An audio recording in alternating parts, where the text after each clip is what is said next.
Could it be that the grand narrative universally accepted conceals a deeper, untold saga, one vastly different from the accounts passed down through generations?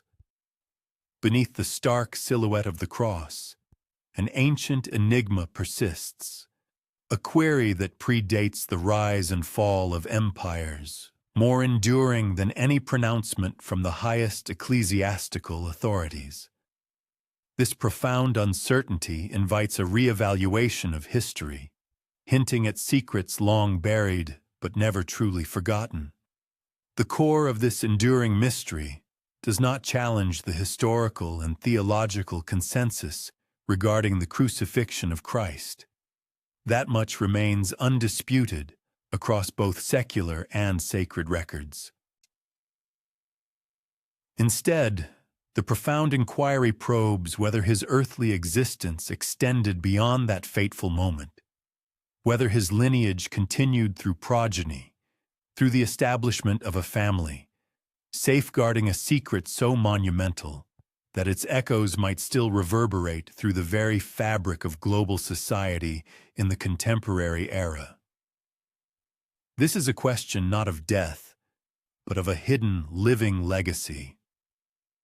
The tumultuous era of late antiquity provided an exceptionally fertile crucible for the genesis and concealment of profound secrets. During this epoch, vast empires fractured and dissolved into the annals of history, their once unshakable foundations giving way.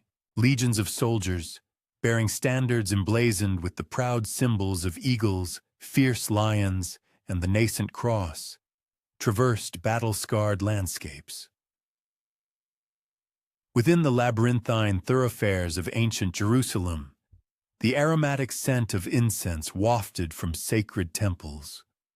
The cacophony of bleating goats punctuated the bustling markets, and the brittle parchment of ancient scrolls murmured untold narratives under the flickering glow of candlelight in sequestered, darkened chambers. It was within this vibrant tableau of shifting power, amidst the pervasive dust of a bygone age and the potent whispers of prophecy, that the audacious notion of a hidden sacred bloodline first took root, a possibility initially fragile and easily dismissed, yet possessing a remarkable and enduring tenacity. Certain meticulous historians, ever cautious in their scholarly pursuits, adamantly assert the complete absence of verifiable evidence suggesting that Jesus of Nazareth fathered children. For these academics, the question is definitively settled, akin to a formidable door sealed shut, devoid of any discernible key to unlock its mystery. Conversely, other scholars, less constrained by the strictures of ancient parchments, and more captivated by the boundless realm of historical possibility, gravitate towards the compelling whispers surrounding Mary Magdalene. They portray her not merely as a figure of repentant sin, as traditionally depicted, but rather as an intimate companion, an equal partner, and perhaps even a legally recognized spouse. This profound debate, predating the very establishment of many of the world's great libraries, continues to resonate with an unwavering persistence, much like a swarm of diligent bees ceaselessly circling an elusive, unseen hive, its secrets still guarded. Among the myriad narratives, a particularly compelling legend recounts Mary Magdalene's perilous flight across the vast expanse of the sea in the aftermath of the crucifixion. Her vessel, as the tale vividly describes, was said to have drifted helplessly, devoid of both sail and oar, until an unseen, divine providence miraculously guided her to the rugged shores of Gaul, what is now modern-day France. There she carried not the traditional sacred relics of wood or woven cloth, but rather something immeasurably more profound and, crucially, far more perilous to the nascent church: a womb heavy with a divine inheritance, a living legacy. This remains a highly speculative narrative, certainly, yet it is a story that has indelibly imprinted itself upon the collective imagination of visionary poets, audacious heretics, and indeed, even contemporary historians, clinging with the tenacious persistence of ivy steadfastly enveloping the ancient stones of a grand cathedral. The prevailing mainstream perspective, however, largely discounts these captivating narratives, categorizing them as mere late inventions, artfully crafted centuries subsequent to Christ's demise, primarily designed to romanticize and imbue a solitary, historical figure with a more dramatic and engaging backstory. Yet, one might ponder how frequently ancient myths and folklore have, in fact, cleverly concealed profound kernels of verifiable truth. The legendary city of Troy, for instance, was long relegated to the realm of pure mythology until the determined spades of archaeologists unearthed undeniable evidence beneath the sun-baked Turkish soil, striking a historical goldmine. Similarly, the humble bee, once revered by ancient kings as a carrier of mystical omens, is now understood through the lens of modern science to possess a mysterious, intricate social order and communication system. Truths our ancestors intuitively sensed, but lacked the means to scientifically explain. Perhaps this compelling narrative, too, is merely awaiting the opportune moment for its hidden depths to be thoroughly excavated and its ancient soil to be carefully turned. The ecclesiastical authorities, ever vigilant and wary of the unchecked proliferation of unruly imaginations and potentially subversive ideas, actively sought to suppress such profound speculations, burying them beneath layers of stringent ritual and authoritative decree. Throughout the centuries, heresies, like persistent wildflowers, continually sprouted within the fertile ground of spiritual inquiry, and each time they were ruthlessly plucked, incinerated, or systematically rewritten out of official records. Nevertheless, it is precisely within the profound silences of documented history, in the enigmatic spaces where ancient ink has faded to near invisibility, or where precious parchment has been deliberately torn away, that the most resonant and challenging questions continue to echo.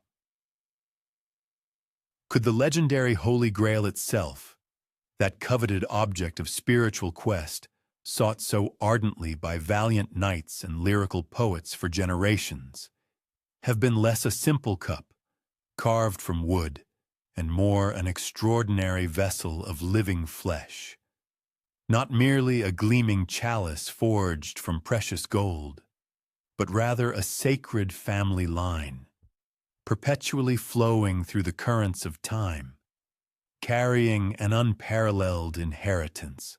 In this initial, tantalizing whisper of the extraordinary tale, there exists no definitive certainty, only a mosaic of intriguing hints, elusive shadows, and the profound, almost poetic irony that a humble carpenter's son, unjustly executed as a common criminal, might have inadvertently established not merely a global faith, but an enduring, hidden dynasty. If such a lineage indeed existed, then what became of it in the vast sweep of history? Did it dissipate and vanish without a trace, much like the ephemeral morning mist? Or did it, with remarkable stealth and resilience, intricately weave itself into the very fabric of Europe's royal thrones and noble houses? And if so, would such an invaluable legacy have necessitated the unwavering protection of guardians, individuals, or groups strong and dedicated enough to withstand and ultimately outlast the relentless pressures of brutal inquisitions, fervent crusades, and the shifting whims of powerful kings.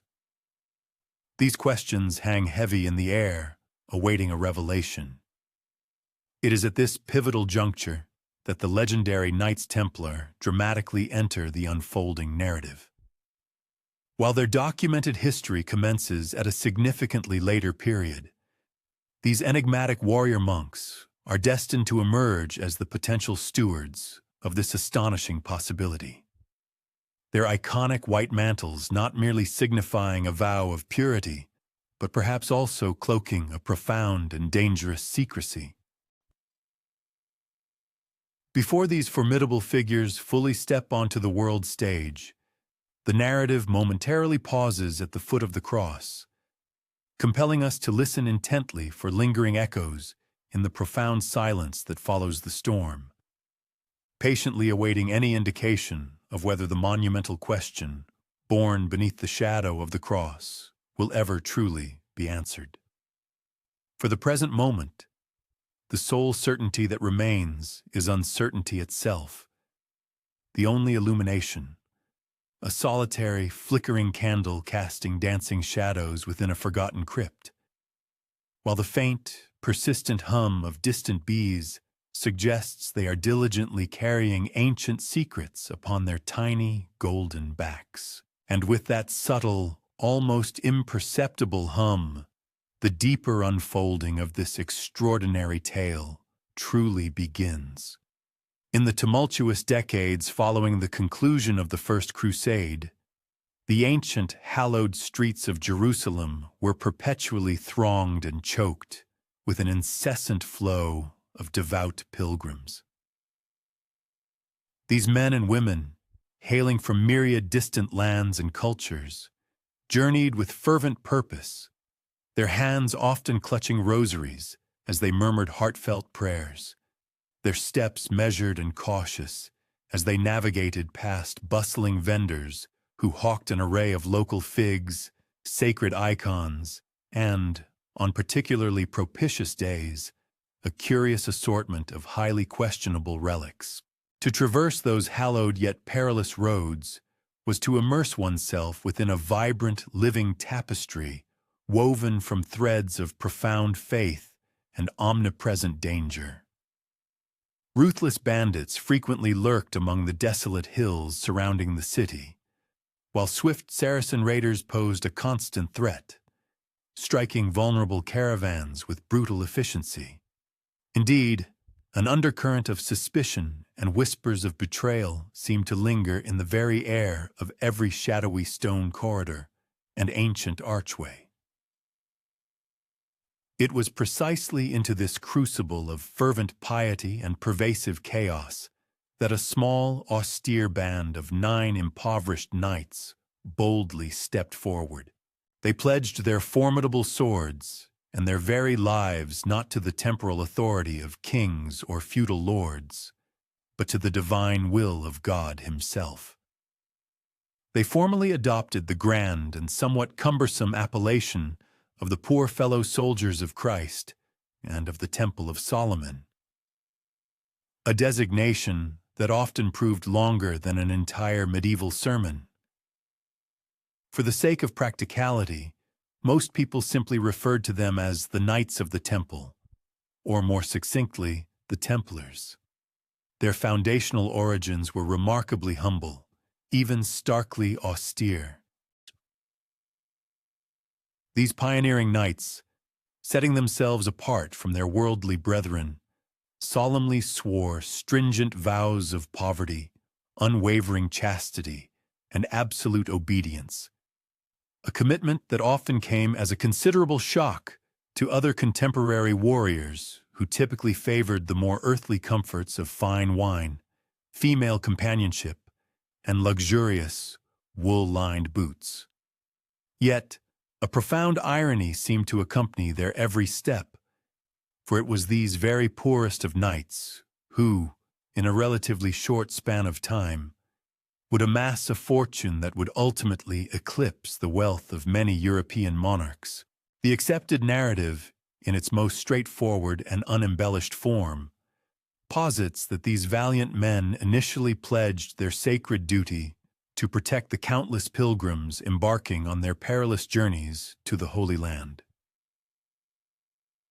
This was undoubtedly a noble and commendable task, one that swiftly endowed them with significant moral authority, and crucially, garnered them the invaluable favor of the papacy. However, a growing chorus of historians contends that their formative years were shrouded in far more mystery than could be accounted for by simple roadside patrols. A compelling question arises: why, for instance, were they controversially housed directly within the hallowed, crumbling ruins of Solomon's Temple itself? Furthermore, why did they spend nearly an entire decade with remarkably scant official record of their activities, almost as if the wider world had politely, yet mysteriously, forgotten their very existence? Was this merely a matter of lost administrative paperwork? Or were they, in fact, engaged in a clandestine, dedicated search for something profoundly significant, hidden deep beneath those ancient, sacred stones? Here, the realm of speculation flows with the elusive fluidity of quicksilver, presenting a multitude of tantalizing possibilities. Some fervent theorists assert that the Templars meticulously unearthed invaluable relics of immense spiritual significance, perhaps fragments of the true cross, or even the legendary Ark of the Covenant itself, a discovery that, if verifiably true, would undoubtedly have orchestrated the most logistically challenging and utterly awkward moving day in the entire annals of Christian history. Other persuasive conjectures suggest that their diligent hands brought to light ancient scrolls, meticulously detailed genealogies, or even explosive documents that directly challenged the officially sanctioned narrative of Christ's life and legacy. The mainstream historical view, predictably, dismisses these theories as fanciful embroidery, a mere embellishment designed to inject drama into an otherwise straightforward account of pious nights and daily prayers. Yet this intricate embroidery stubbornly persists, meticulously stitched into the very fabric of folklore with an unyielding thread. Intriguingly, the nights themselves seem to actively cultivate and even encourage this aura of mystery. They famously adopted a distinctive seal depicting two men sharing a single horse, a potent symbol interpreted by some as both their initial vow of poverty and an unbreakable bond of partnership. It was, in essence, a visual jest cast in metal, at once humorous and perhaps even subtly self-deprecating, but quite possibly also an intricate riddle. Were they merely proclaiming their unity, or were they subtly hinting at a profound, hidden dual mission? As one astute chronicler wryly observed, with a touch of understated wit, these knights possessed demonstrably fewer horses than they harbored profound mysteries. As their renown and influence steadily expanded across Christendom, devout pilgrims showered them with blessings. Powerful nobles eagerly provided generous funding, and even discerning kings began to take notice of their burgeoning power. These formidable men, clad in their distinctive white mantles emblazoned with bold red crosses, rapidly transcended their initial role as mere protectors. They evolved into potent symbols. Their very presence on the tumultuous landscape of the Holy Land suggested an imposing sense of order amidst pervasive chaos, a beacon of divine certainty in a world increasingly plagued by doubt and uncertainty. Yet the persistent whispers emanating from beneath the ancient stones of Solomon's Temple continued to resonate, buzzing with an almost palpable energy, much like a hidden colony of bees within a hive that remains tantalizingly out of sight. The profound questions lingered, undiminished. What precisely had they been so diligently seeking in those shadowy depths? And what extraordinary secrets had they, in fact, uncovered?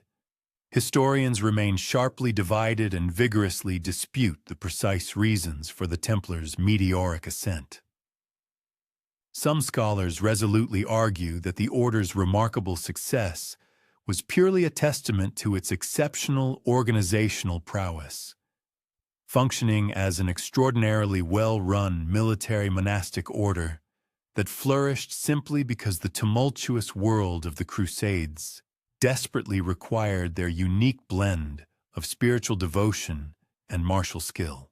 However, other compelling voices insist that their astonishingly rapid rise to unparalleled power and influence strongly suggests the presence of something far more profound, some hidden leverage, perhaps an extraordinary cache of knowledge that granted them unusual and unprecedented favor within the highest papal halls.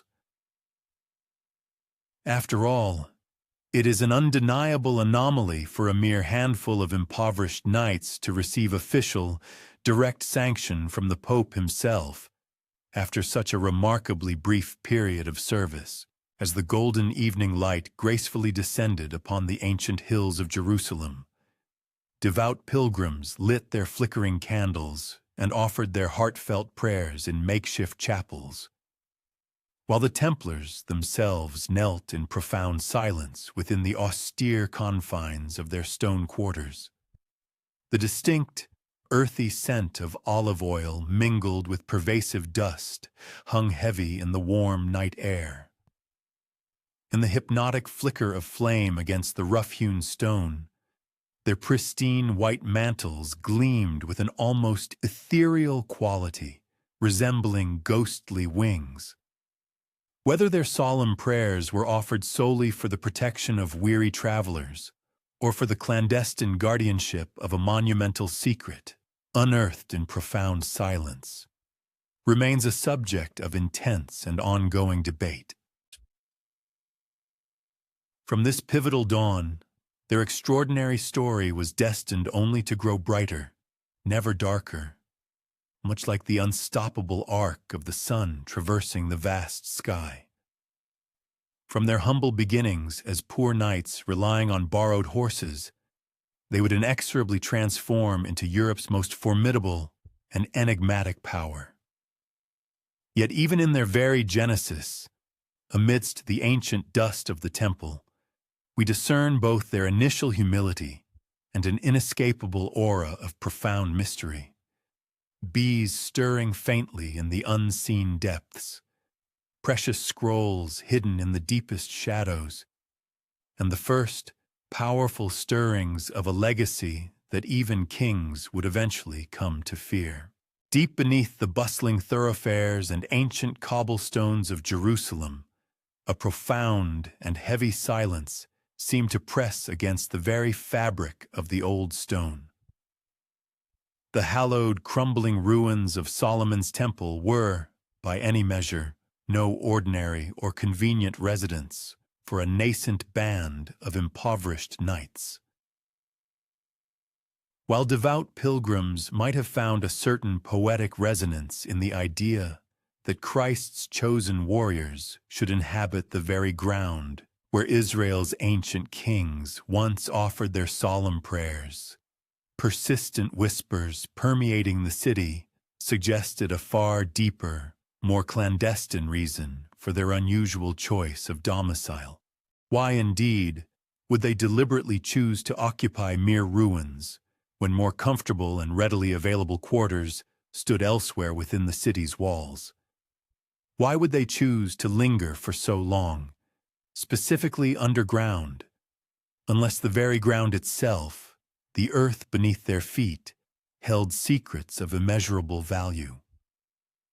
Indeed, certain obscure chroniclers and esoteric texts record that the Templars dedicated a significant portion of their formative years not to the advertised task of patrolling dangerous roads, but rather to an intense and systematic campaign of excavation.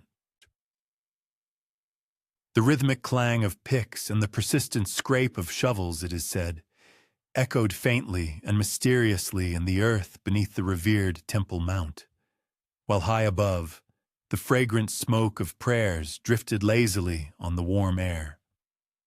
The compelling question then arises, what precisely were these secretive knights so diligently seeking in the profound darkness beneath the ancient holy site?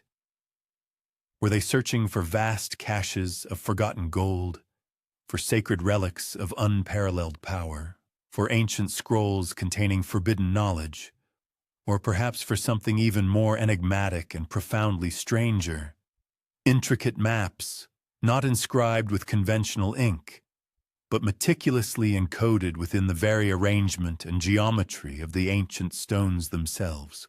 On this particular point, the scholarly community remains sharply divided and engaged in vigorous disagreement. Mainstream traditional historians firmly contend that there exists no credible archaeological or documentary proof of any such extensive excavations undertaken by the Templars during their early tenure. These academics maintain that the knights were far more likely occupied with the practicalities of organizing strategic defenses and meticulously establishing the foundational structure of their burgeoning order. However, various intriguing fringe theories adamantly insist that their clandestine efforts yielded discoveries of immense historical and spiritual weight. Long-lost scrolls containing explosive revelations, meticulously preserved genealogies that could rewrite history, and even a complex coded map designed to guide them far beyond the immediate confines of Jerusalem. One particularly captivating tale speaks of blood maps, ancient documents purportedly linking Christ's supposed descendants to distant lands far across the sea, destined to be zealously safeguarded until the opportune moment when the world was finally prepared to receive such a profound truth. Another persistent whisper suggests they dramatically discovered the legendary Ark of the Covenant itself, though astute skeptics wryly quip that successfully moving such a colossal golden chest through the labyrinthine complexities of medieval customs and across continents would have constituted a logistical miracle of truly biblical proportions. Yet, despite official dismissals, the persistent murmurs refused to fade away. The very ground upon which the speculation centered, the hallowed Temple Mount in Jerusalem, was saturated with profound historical and spiritual resonance. Jews, Christians, and Muslims alike held it in deep veneration, each faith having meticulously woven centuries of profound meaning into its ancient stones and sacred earth. To undertake any excavation, there was not merely an act of archaeological inquiry or academic curiosity. It constituted a monumental endeavor that possessed the potential to fundamentally reorder the very narrative of religious belief itself. The captivating notion that a small contingent of 9 impoverished knights might unearth profound truths, revelations potent enough to destabilize the authority of pontiffs and monarchs, is undeniably dramatic, perhaps even bordering on the fantastical. However, does not the tapestry of human history frequently reveal threads far more extraordinary than the carefully curated official accounts? We are compelled to envision the gritty aroma of ancient dust billowing in the subterranean passages, the low, persistent hiss of oil lamps as their flames dwindled, casting elongated, dancing shadows against the roughly hewn, primitive walls. These knights, outwardly clad in the gleaming armor of their holy order, yet shrouded in an impenetrable veil of secrecy below ground, maintained an absolute, unwavering silence. Whatever they may have discovered, if indeed their subterranean explorations yielded any findings of significance, was guarded with an almost fanatical intensity. When later pressed to recount the events of their formative years, they offered little more than a collection of devoutly worded platitudes, the medieval equivalent of highly classified governmental intelligence. The profound irony, of course, lay in the paradoxical fact that their very reticence generated an even greater clamor of public interest. The less information they divulged, the more fervently others embarked upon conjecture and elaborate theorizing. Pilgrims, traversing the arduous routes, whispered that the knights served as custodians not merely for the safety of fellow travelers, but also for profound verities concealed since the illustrious reign of King Solomon. Some asserted with conviction that they had unearthed arcane sacred geometries, the precise lines and measurements that, centuries hence, would miraculously re-emerge in the breathtaking design of Europe's soaring Gothic cathedrals.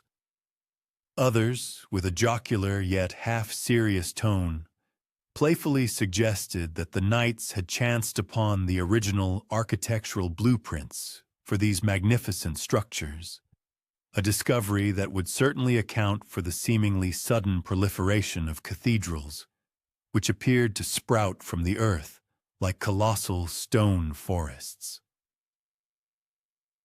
Interwoven amidst this tapestry of vibrant speculation exists a particularly subtle layer of irony. Had the knights simply declared, with mundane honesty, "We discovered nothing of any particular note or consequence," it is entirely plausible that historical accounts might have readily accepted their assertion. Instead, their enigmatic discretion inevitably drew intense scrutiny, and that very attention became the fertile ground in which towering myths took root and flourished. Like unseen bees diligently toiling within their hidden combs, their activities remained concealed. Yet the sweet proof of their labor, the honey, invariably reveals itself to the world sooner or later. And so the Templars, after their decade of profound silence, emerged onto the European stage not merely as formidable warriors, but as individuals indelibly touched by an aura of profound mystery. They received the official endorsement of the powerful church, garnered effusive praise from the faithful masses, and were ardently courted by the continent's most influential monarchs. The invisible dust from their purported subterranean passages seemed to cling imperceptibly to their flowing white mantles, the intoxicating scent of closely guarded secrets trailing them wherever their horses carried them. Whether they bore ancient maps, sacred relics, or merely the potent seeds of rumor, they stepped into the heart of Christendom as something far more than mere soldiers. They were perceived as the formidable guardians of an unspoken, momentous possibility. If indeed ancient bloodlines truly persisted from the time of the cross, if scrolls existed to either substantiate or guide such lineages, then those crucial maps were not etched in ink, but rather inscribed in the very dust and blood of antiquity, meticulously hidden within the deepest recesses of the temple, until 9 dedicated knights carried them forth into the vibrant heart of European civilization. By the dawn of the 13th century, monarchs across the breadth of Europe came to a realization that was simultaneously reassuring and deeply mortifying. The Templars had proven themselves to be far more adept and sophisticated financiers than the kings themselves, crowned rulers who once paraded in ostentatious cloaks, interwoven with threads of pure gold, now found themselves quietly deferring to men in simple white mantles, whose presence carried the faint, mingled scent of flickering candle wax and well-worn horse leather. For while these individual knights had solemnly taken vows of personal poverty, collectively, The order's vast coffers overflowed with wealth, much like bountiful harvest barns after a successful season. The Templars had meticulously developed and perfected an intricate financial system that, in contemporary terms, would be recognized as a pioneering form of international banking. A pilgrim could, for example, securely deposit a sum of coins in a Templar preceptory in Paris, receive a coded slip of parchment as a receipt, and then safely redeem the equivalent sum in Jerusalem, entirely obviating the perilous necessity of traversing the long, bandit-infested roads with valuable currency vulnerable to thieves lurking in every shadowed valley. It was a system characterized by its elegance, efficiency, and an exasperating utility. Kings who had historically relied on the oppressive taxation of their peasantry to fund their ambitious wars and construct their formidable castles, now found themselves increasingly dependent on Templar notes and credit to underwrite their grand enterprises. Mainstream historians generally interpret this burgeoning financial ascendancy as the natural and logical consequence of widespread public trust. The Templars possessed a rare combination of formidable martial strength and undeniable divine legitimacy, thus instilling confidence in people that their monetary deposits would remain secure under the order's protection. However, various fringe theories propose that the Knights' rapid accumulation of wealth stemmed from something far more profound and secretive. Perhaps they possessed sacred relics of immense power that drew lavish donations from terrified nobles seeking spiritual favor. Or perhaps they had unearthed hidden knowledge of lucrative trade routes from ancient maps discovered within Jerusalem. Some whisper even of alchemical secrets, hinting at an arcane ability to transmute base metals into gold. Although skeptics are quick to quip that if they had truly mastered alchemy, they would have had no need whatsoever to charge interest on their loans. Kings, by their very nature, harbor a profound aversion to being in debt. They much prefer their subjects to owe them, rather than the uncomfortable reversal of the situation. Yet by the close of the 13th century, monarchs stretching from the distant shores of England to the sun-drenched kingdoms of Aragon found themselves indebted to the Templars for sums so colossal they were virtually impossible to repay. One can readily imagine the quiet, gnawing humiliation a crowned sovereign, God's anointed representative on earth, shuffling with subdued demeanor into a Templar preceptory to negotiate, often in solitude, with monks clad in battle armor. One pictures the knights maintaining polite, knowing smiles, extending crisp parchments for signature, while outside in the tranquil chapel garden, bees hummed contentedly, as if privy to and mildly amused by this profound reversal of established power. Some historians contend that the Templars never harbored any direct intention of challenging the authority of kings. They merely sought to provide an invaluable service. Others argue vehemently that their burgeoning financial influence was, in itself, an undeniable provocation. After all, wealth invariably translates into power, and power, however discreetly it may be wielded, ultimately attracts the corrosive force of envy.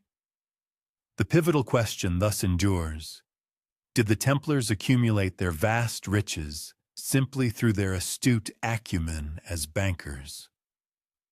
Or were they perhaps financing a grander, more clandestine objective, the guardianship of a sacred bloodline, the protection of exiled royal heirs, or even the careful preparation for a destiny that Europe was simply not yet meant to comprehend?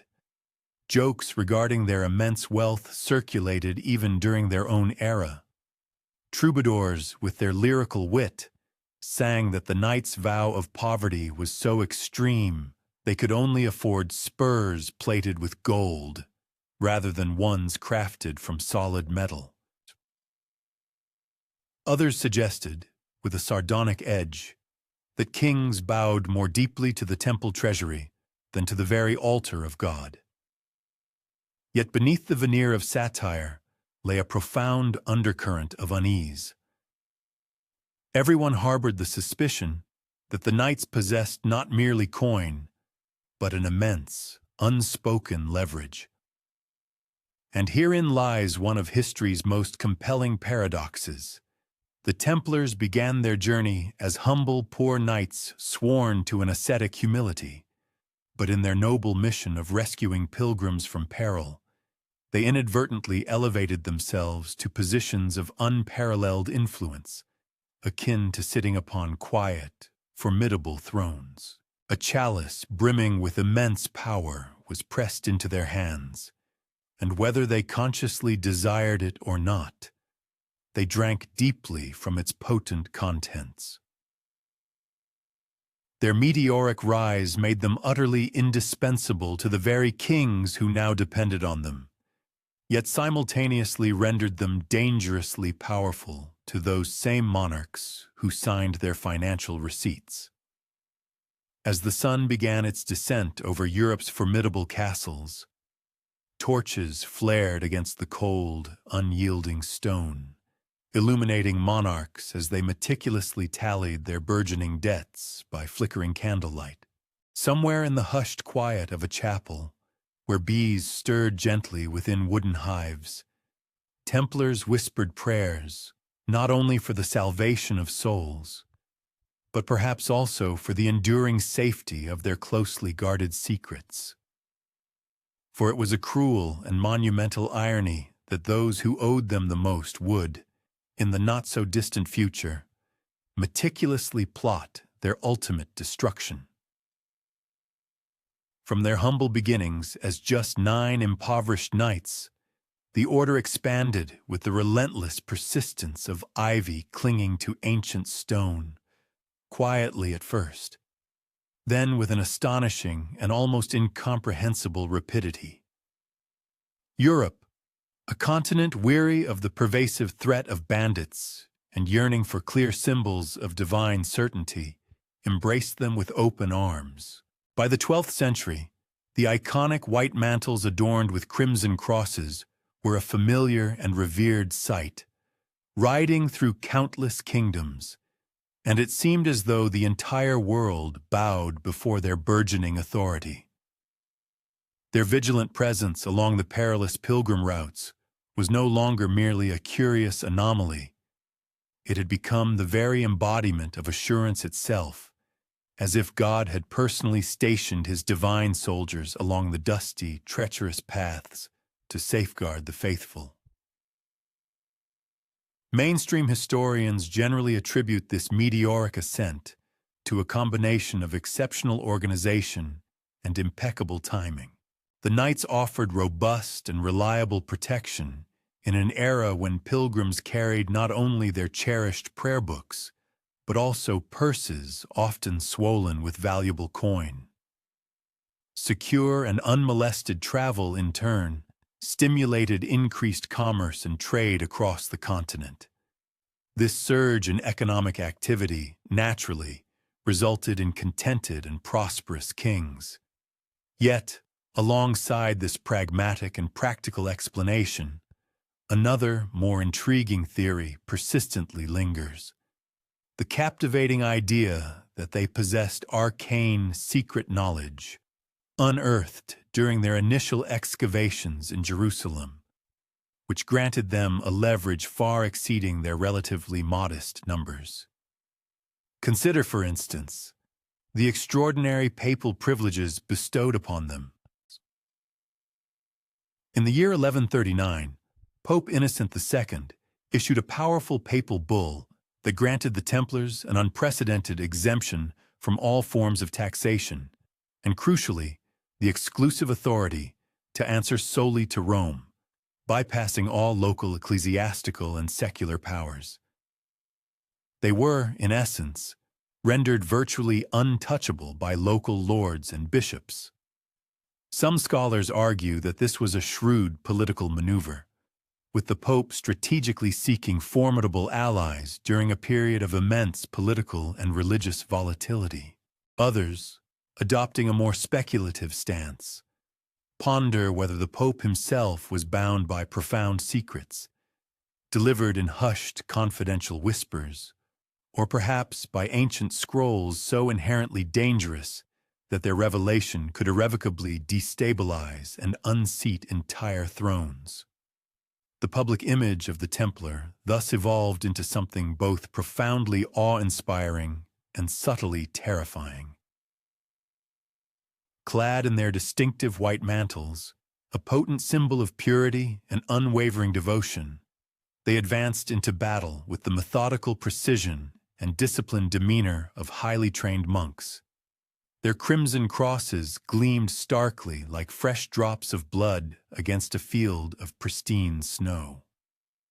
To the common villagers, they embodied holy avengers, divine instruments of justice. To rival knights on the battlefield, they were unnervingly efficient and ruthlessly effective.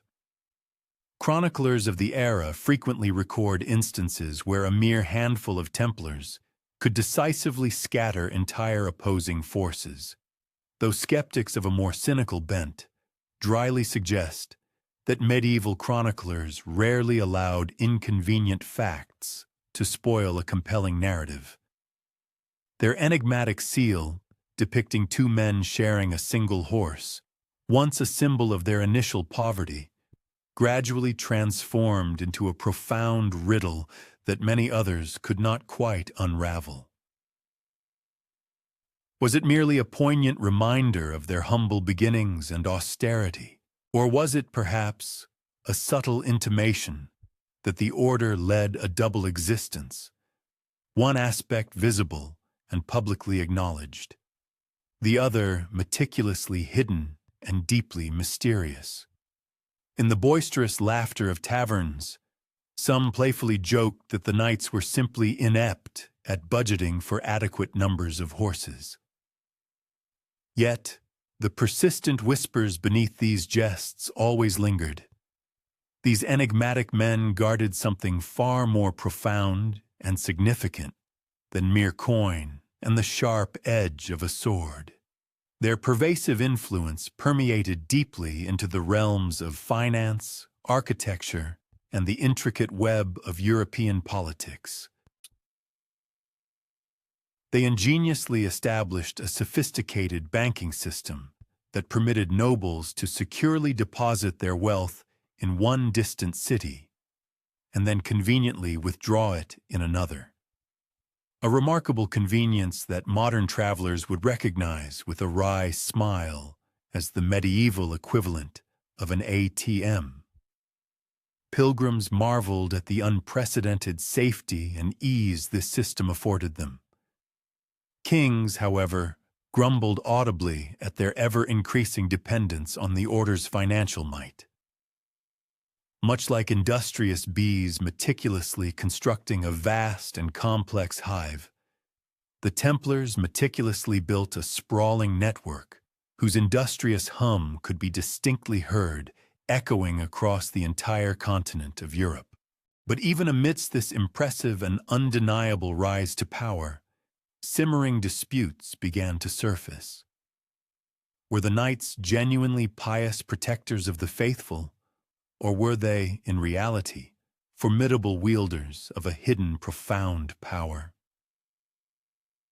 Some clerics muttered darkly that their extraordinary independence bordered perilously close to outright arrogance. Others perceived in the very stonework of their imposing commanderies symbols carved with strange, esoteric geometries, as though these formidable structures were less traditional churches and more coded texts meticulously etched in stone. Even today, scholars passionately debate whether the sudden, breathtaking leap in Gothic architecture owes its magnificent soaring forms to inspiration drawn from the exotic East, or to ancient knowledge whispered and guarded in the subterranean tunnels beneath the revered Solomon's Temple. Let us envision the European continent as twilight descends, where the solemn peal of bells echoes from ancient cathedrals, and the comforting warmth of crackling fires emanates from countless hearths, offering solace to weary and dust-laden travelers. Into this picturesque yet subtly foreboding tableau, the Knights Templar make their entrance, their distinctive white mantles gleaming, catching the final fading rays of the sun. Their very presence was a curious paradox, simultaneously offering a sense of security and stirring a subtle unease among those who observed them. They were undoubtedly men of the sword, yet it is conjectured that they also bore carefully folded scrolls beneath their formidable chainmail, containing esoteric knowledge deemed far too profound for any ordinary warrior. Thus, the emergence of these white-mantled warriors transcended a mere chronicle of valor or commercial prowess. It unfolded as a narrative rich with enigmatic symbols, the stark blood-red crosses emblazoned upon their attire, the intricate carvings of bees etched into the venerable chapel stones, and the subtle imprints of chalices adorning archways. Each of these motifs hinted at a profound, invisible order operating beneath the surface of the visible martial one. While the world perceived them as formidable knights, there was an underlying suspicion that they were, in truth, the custodians of a far more momentous secret. Across the span of centuries marked by fervent crusades and devout prayers, the Templars were believed to have safeguarded a potent symbol, one that few dared to utter aloud, the legendary Grail. For the common populace, this object was unequivocally a chalice, precisely the sacred vessel that Christ himself had consecrated at the Last Supper. Touched by his divine lips and indelibly stained with the hallowed wine. To the lyrical minds of poets and troubadours, it manifested as an elusive object of perpetual yearning, forever glimpsed on the horizon of dreams, but perpetually beyond the grasp of mortal hands. Yet, within the secluded cloisters and hushed chambers of the Templar order, a more audacious whisper circulated among certain initiates, suggesting that the Grail was, astonishingly, never a physical cup at all. The conventional historical interpretation regarding the Grail is remarkably straightforward and widely accepted. Medieval knights, known for their deep piety and reverence, harbored an intense fascination with holy relics, and it is difficult to conceive of a relic more profoundly significant than the very vessel used by Christ. Pilgrims of that era would frequently shed tears of profound devotion over mere splinters purportedly from the true cross, making the veneration of a chalice from the Last Supper a perfectly natural and understandable object of profound reverence. However, fringe theorists and those who delve into more speculative historical narratives posit a far bolder and more provocative concept, that the Grail was not an inanimate object fashioned from stone or precious gold, but rather a living lineage, not something destined to be discovered, but rather someone destined to be meticulously protected.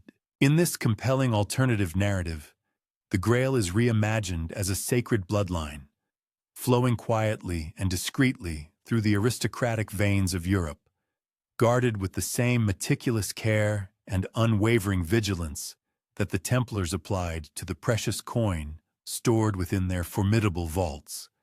It is precisely at this juncture that the enigmatic figure of Mary Magdalene reemerges onto the stage of this unfolding mystery. Certain ancient accounts and persistent legends propose that she fled the tumultuous city of Jerusalem not merely as a solitary exile, but as a mother-to-be, carrying the veritable vessel of Christ's sacred blood, not within her physical hands, but miraculously within her very womb. If this astonishing claim were indeed true, then the Grail would cease to be a mere artifact.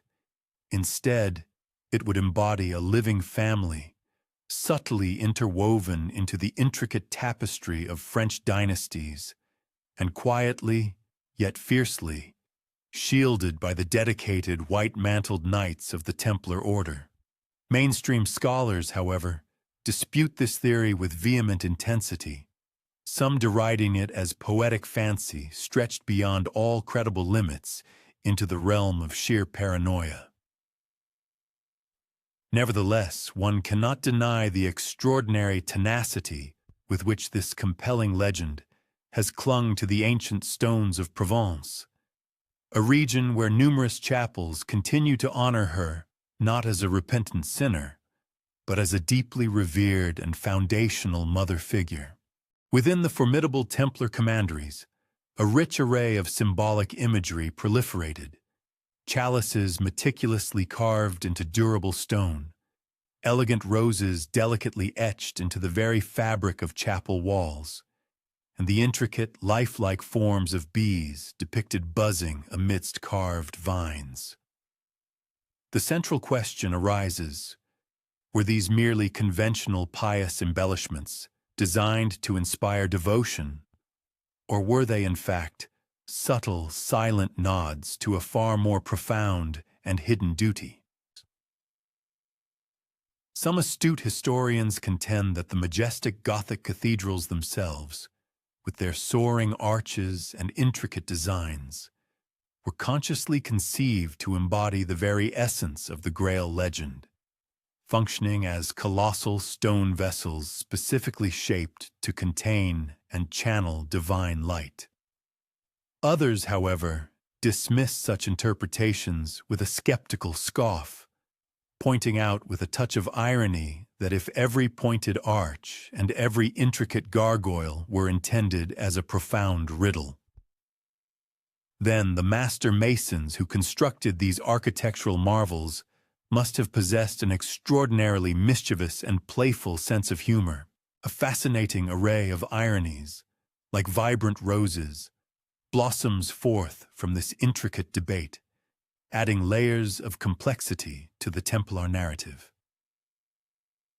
Firstly, the knights themselves were bound by solemn vows of chastity, yet paradoxically, they may have pledged their formidable swords to safeguard the most intimate and personal of all legacies, a hidden, sacred family.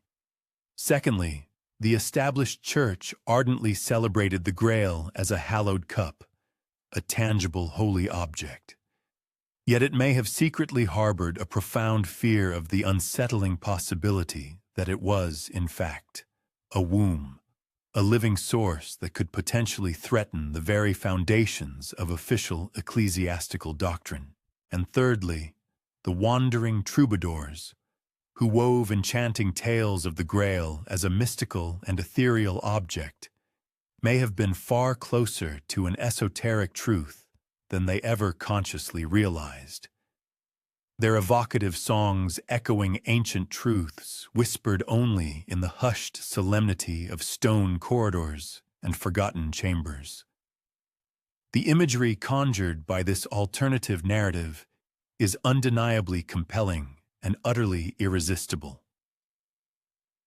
One pictures knights riding silently beneath the luminous glow of the moonlight, their mission not merely the protection of material gold, but the far more perilous task of escorting living heirs through dense, ancient forests, their white mantles appearing spectral and ghostly against the dark, imposing silhouettes of the trees.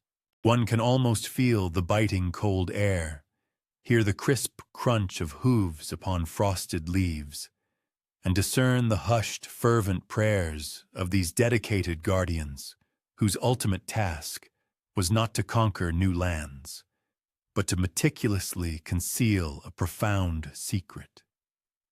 The Grail, in this profound and evocative sense, was less a coveted treasure to be aggressively won through battle and conquest than an incredibly fragile and precious secret to be assiduously hidden, as delicate and valuable as golden honey meticulously sealed within a protective wax comb. Naturally, not all historical scholars subscribe to these more speculative interpretations. A great many historians unequivocally dismiss such imaginative flights of fancy, firmly asserting that the Templars were, above all, pragmatic men of war and astute finance, rather than clandestine conspirators entangled in arcane dynastic mysteries. Yet, even these more conventional scholars readily acknowledge the striking fact that the Grail legend achieved its most vibrant and widespread popularity precisely during the zenith of Templar influence. This raises intriguing questions. Why then? Why in that particular era and location? Was this merely a historical coincidence? A serendipitous alignment of events? Or did subtle whispers, perhaps inadvertently, leak from the hallowed confines of their chapels and commanderies, finding their way into the evocative songs of wandering bards and storytellers? Thus, the Grail, in this multifaceted context, transcended its identity as a mere relic. It transformed into a profound mirror. For some, it faithfully reflected the unwavering tenets of faith. For others, it reflected the allure and machinations of worldly power. For the Templars themselves, it may have reflected a solemn and enduring duty to guard a secret chalice, not one forged of inert stone, but one composed of living blood. And so, the shadowed chalice continues to glimmer in the collective consciousness, half seen and half felt, an enigmatic riddle poured not into tangible goblets, but mysteriously into the very fabric of succeeding generations.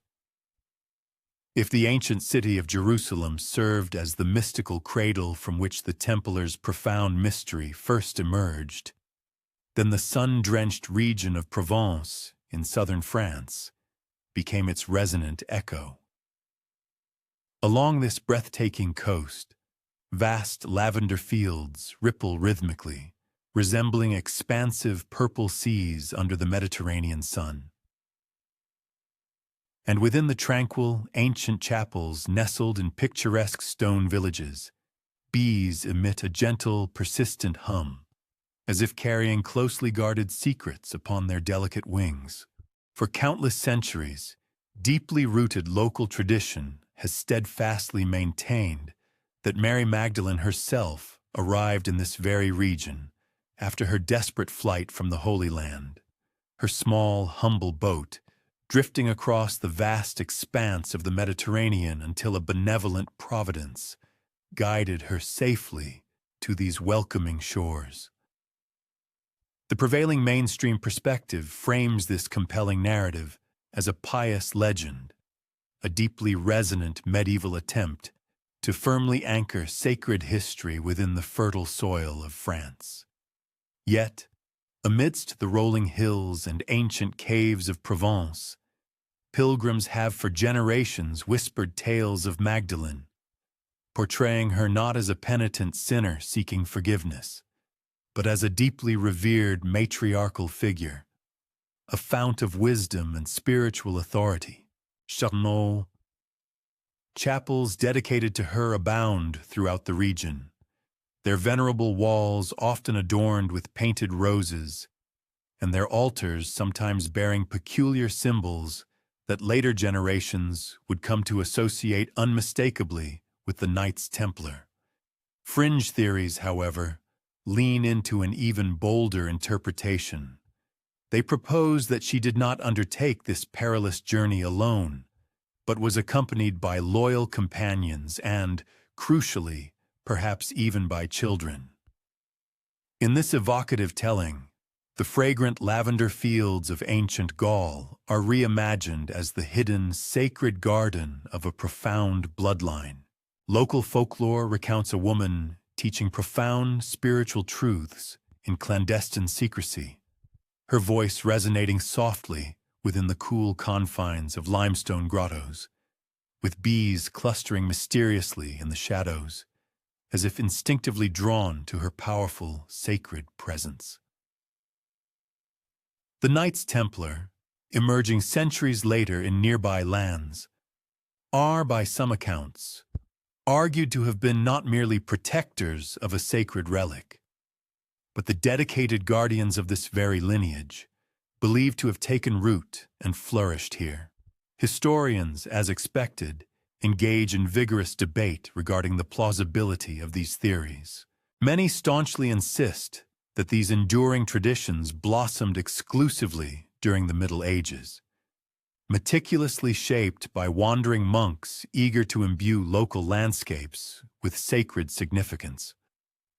Others, conversely, argue that the sheer, unwavering persistence of the story, recounted with such profound conviction and passed down through generations for centuries, strongly suggests a deeper, more ancient truth at its core.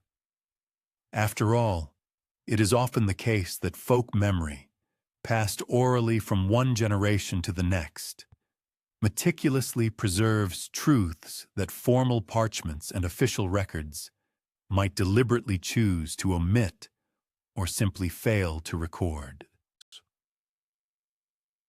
One might choose to dismiss the captivating tale of Magdalene in Provence as mere fanciful legend, but one cannot deny the profound devotion it has undeniably inspired, nor the ubiquitous presence of the bees that have always seemed to hover mysteriously at the very margins of her enduring legend. Bees, in fact, evolved into a curiously potent symbol within these particular lands. In both ancient Christian and pagan lore, these industrious insects were richly symbolic, representing concepts of resurrection, the harmony of community, and the eternal cycle of return. Monks who diligently maintained hives often referred to bees affectionately as little winged monks themselves, tirelessly laboring to produce a sweetness that sustained and nourished others.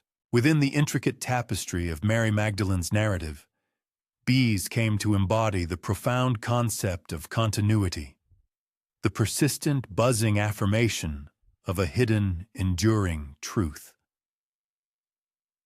It is therefore no mere coincidence that centuries later, the distinctive seals and intricate carvings of the Templar Order would subtly yet unmistakably echo this very same symbolic imagery. The irony inherent in this complex narrative is both gentle and profoundly striking.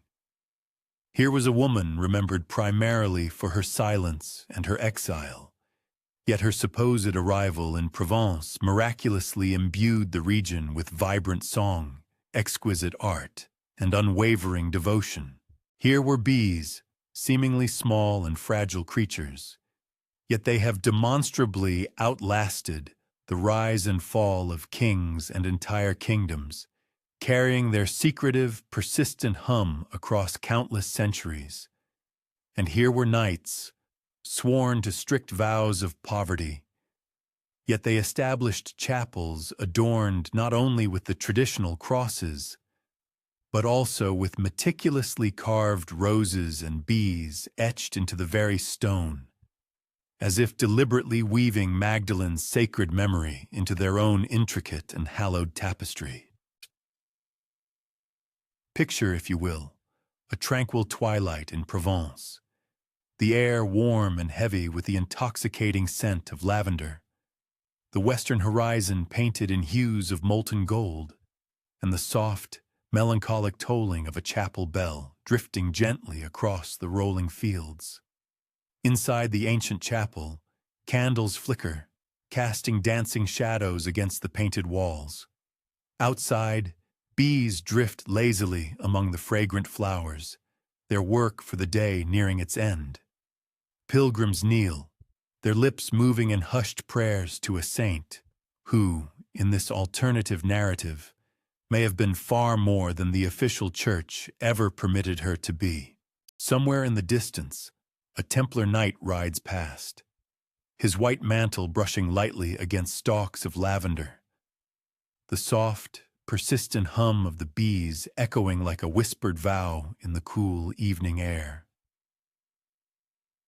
In the rich lore of Provence, the Grail was not conceived as a treasure hidden in a cold stone vault, but rather as a living legacy, embodied in blood that walked among men, in children raised in clandestine secrecy, in a heritage that buzzed quietly but persistently, much like bees steadfastly refusing to abandon their sacred hive.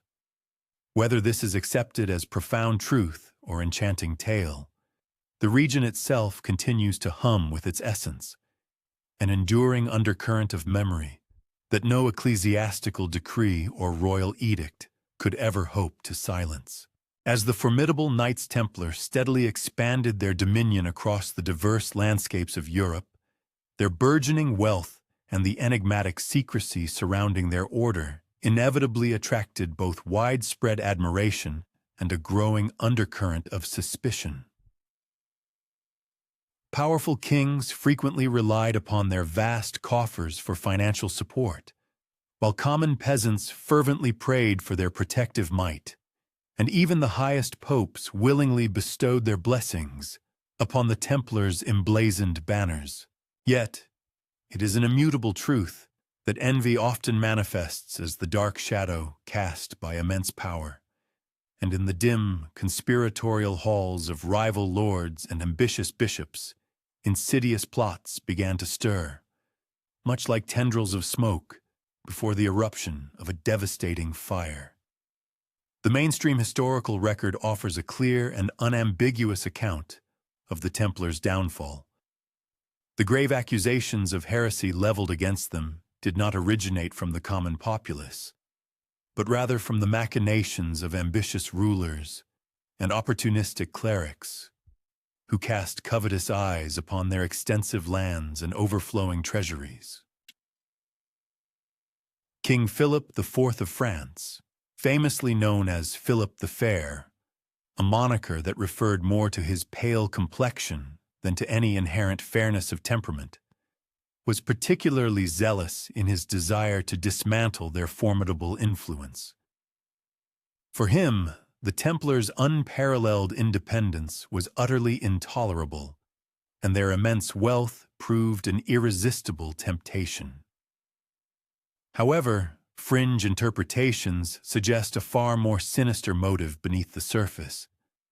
If these knights truly carried documents or arcane knowledge from Jerusalem, perhaps ancient maps, crucial genealogies, or even irrefutable proof of Christ's hidden bloodline, then their brutal destruction may not have been about mere gold at all, but rather about enforcing an absolute and profound silence.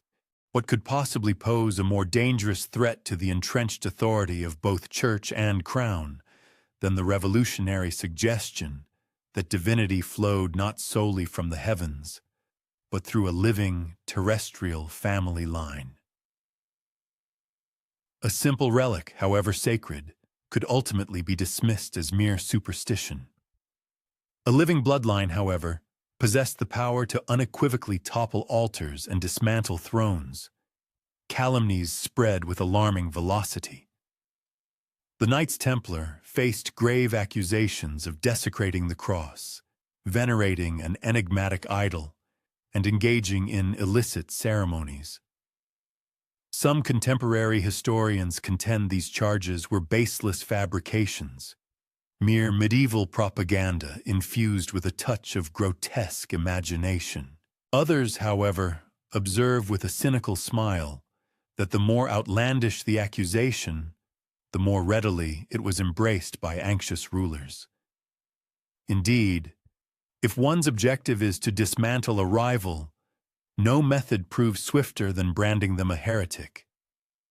Consequently, The very knights who had once inspired widespread veneration began to attract pervasive distrust. Their rituals, meticulously conducted away from public scrutiny, became fertile ground for persistent whispers. Were their solemn vows pledged to Christ, or to some more clandestine entity? Were their sealed chapels truly sanctuaries of prayer, or clandestine chambers of conspiracy? In truth, no outsider possessed definitive knowledge, and the Templars' own steadfast reticence only served to intensify the enigma. Silence, after all, often resonates as the most potent of provocations. Envision the tableau, a Templar commandery at twilight, its robust stone architecture bathed in the warm glow of firelight.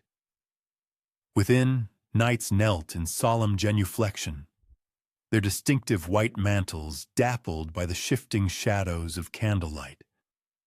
Outside, villagers exchanged hushed allegations of heresy, their anxieties deliberately inflamed by clerics eager to witness the order's downfall. The earthy scent of wood smoke mingled harmoniously with the fragrant lavender from nearby fields. The subtle, unconcerned drone of distant bees hummed faintly, utterly oblivious to the unfolding human quarrels. A palpable sense of paradox pervaded the moment, hanging heavy like a gathering storm cloud. The knights who had solemnly sworn to poverty now faced condemnation for their immense wealth. Those committed to chastity were scandalously accused of obscene rites, and the protectors who had pledged to guard the spiritual arteries of Christendom were now charged with the ultimate betrayal of Christ himself. It was as though the very sacred commitments they had undertaken were inverted, twisted into formidable weapons wielded against them. Historians continue to contend over the precise truth of these events. Some maintain that the Templars were guilty of nothing more than excessive hubris and overreaching ambition. Others propose that within their esoteric rituals, there may indeed have lingered unusual syncretic practices, perhaps adopted from diverse Eastern or Western influences, which deeply offended orthodox religious sensibilities. Yet, even the most skeptical scholars concede that the sheer ferocity of the campaign launched against them appears disproportionate to mere financial covetousness. Something more profound was evidently feared, an unspoken apprehension carried by the knights in their deliberate silence. Thus the siege commenced, not with physical battering rams, but with the insidious power of words, rumors, and accusations. Faith itself was perverted into an instrument of destruction, and the Templars discovered themselves encircled not by Saracens on distant battlefields, but by kings and priests within their very homeland. The white mantles that had once shone as luminous emblems of purity now appeared to suspicious eyes as shrouds concealing malevolence. And in the hush preceding the tempest, the bees of Provence continued their humming, as if mocking the profound folly of men who so readily mistook reticence for culpability and discretion for transgression.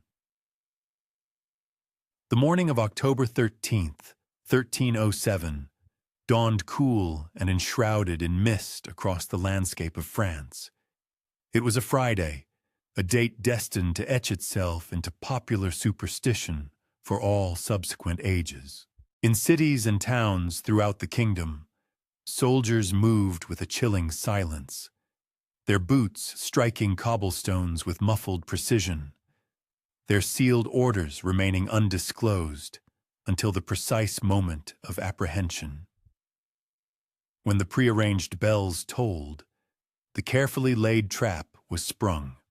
The Knights Templar, once considered untouchable, were seized within their commanderies, forcibly dragged from their chapels, and accused of crimes darker and more heinous than any committed on a battlefield. Mainstream historical accounts record this event as a masterstroke of King Philip IV. Deeply mired in debt to the Templars, he orchestrated their downfall with ruthless and strategic precision. Pope Clement V, though initially hesitant, ultimately succumbed to Philip's relentless pressure.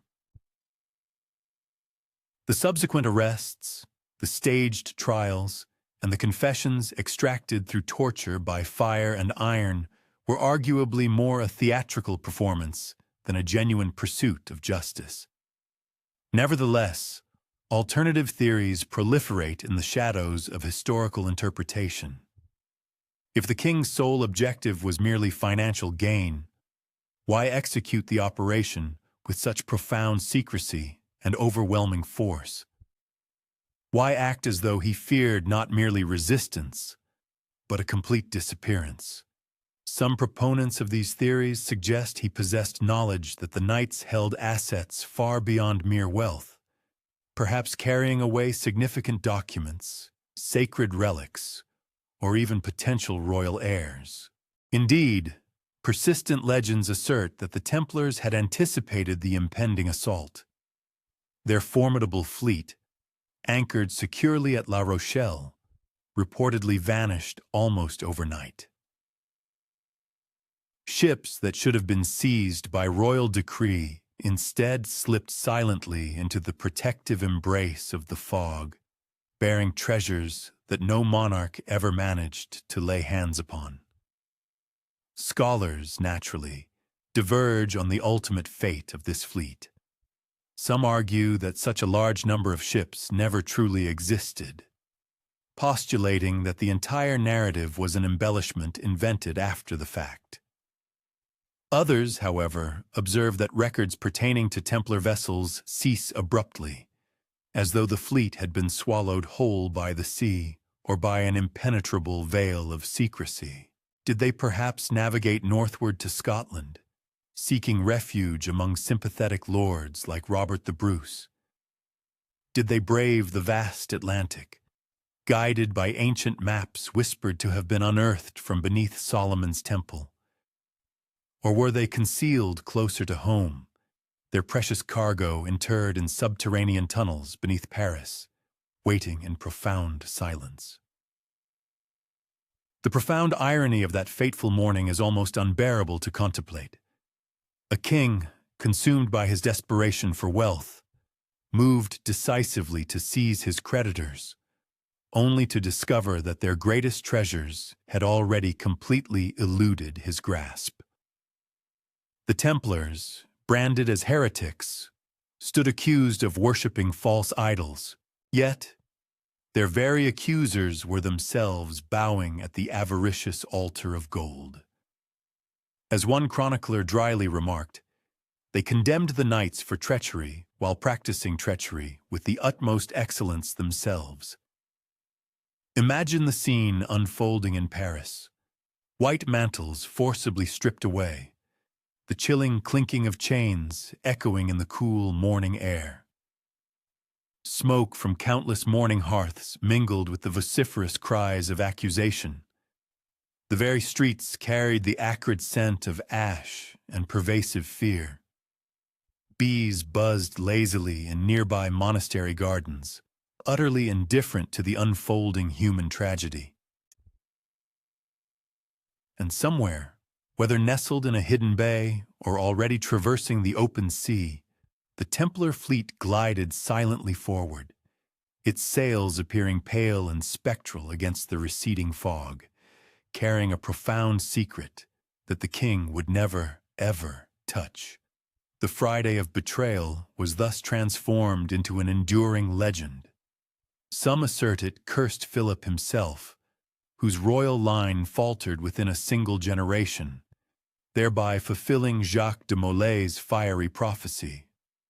Others note with a knowing smile that our modern superstition surrounding Friday the 13th finds its deep roots here, as if the world itself retained a memory of the profound treachery. Thus, the order seemingly fell, yet paradoxically did not truly fall, for though their revered leaders were chained and their sacred chapels seized, the greatest question remained tantalizingly unanswered. Where did the fleet truly go? And what momentous secret was it carrying away into the enshrouding mist? The harbor of La Rochelle lay hushed and somber beneath a damp October sky. Fishermen who rose at the earliest hour that morning spoke in hushed tones of ships unmoored from their berths, sails hoisted without customary ceremony, and vessels slipping away as if propelled and guided by some unseen, invisible hand. The Templar fleet, once the undeniable pride of their extensive maritime holdings, was never again sighted in French waters. It was as though the vast, encompassing sea had consumed it whole, or perhaps concealed it within some secret, hidden fold of the world's geography. Even the mainstream historical record acknowledges the enduring mystery. Chroniclers of the era confirmed the undeniable presence of Templar ships. Yet, following the king's ruthless purge, no inventory of these vessels could ever be found. Philip's dedicated men scoured the harbors, the intricate inlets, and even the sprawling salt marshes, but their wide-cast nets drew back only an unnerving emptiness. Some historians propose that perhaps the fleet was not so grand or numerous, merely a handful of merchant cogs that dispersed into various other ports, their identifying insignias hastily scraped away. However, the sudden, complete silence, too neat and too perfect, inevitably gives rise to profound suspicion and speculation. Here, theories proliferate with the vigor of bees clustering around a hive. Some whisper that the fleet sailed northward, to Scotland, where Robert the Bruce, himself excommunicated and desperately seeking allies, might have offered a welcoming haven to the outlawed order. Others imagine the ships bravely riding westward across an uncharted ocean, centuries before the voyages of Columbus, guided by ancient maps rumored to have been unearthed from beneath the deep vaults of Solomon's Temple. And still, some claim that the knights, ever pragmatic in their stratagems, buried their greatest treasures inland before sailing off as deliberate decoys, leaving behind only empty hulls diminishing on the distant horizon. The precise nature of the treasure itself remains a subject of intense dispute. Was it merely gold, precious jewels, and sacred relics? Or was the true wealth of the Templars something far more profound, knowledge? Perhaps scrolls unearthed from beneath Solomon's Temple, or genealogies meticulously charting a sacred bloodline, or even relics that blurred the very line between verifiable history and potent myth. If this latter interpretation holds true, their disappearance represented far more than a mere financial blow. It constituted a profound theft from the very heart of Christendom's foundational narrative.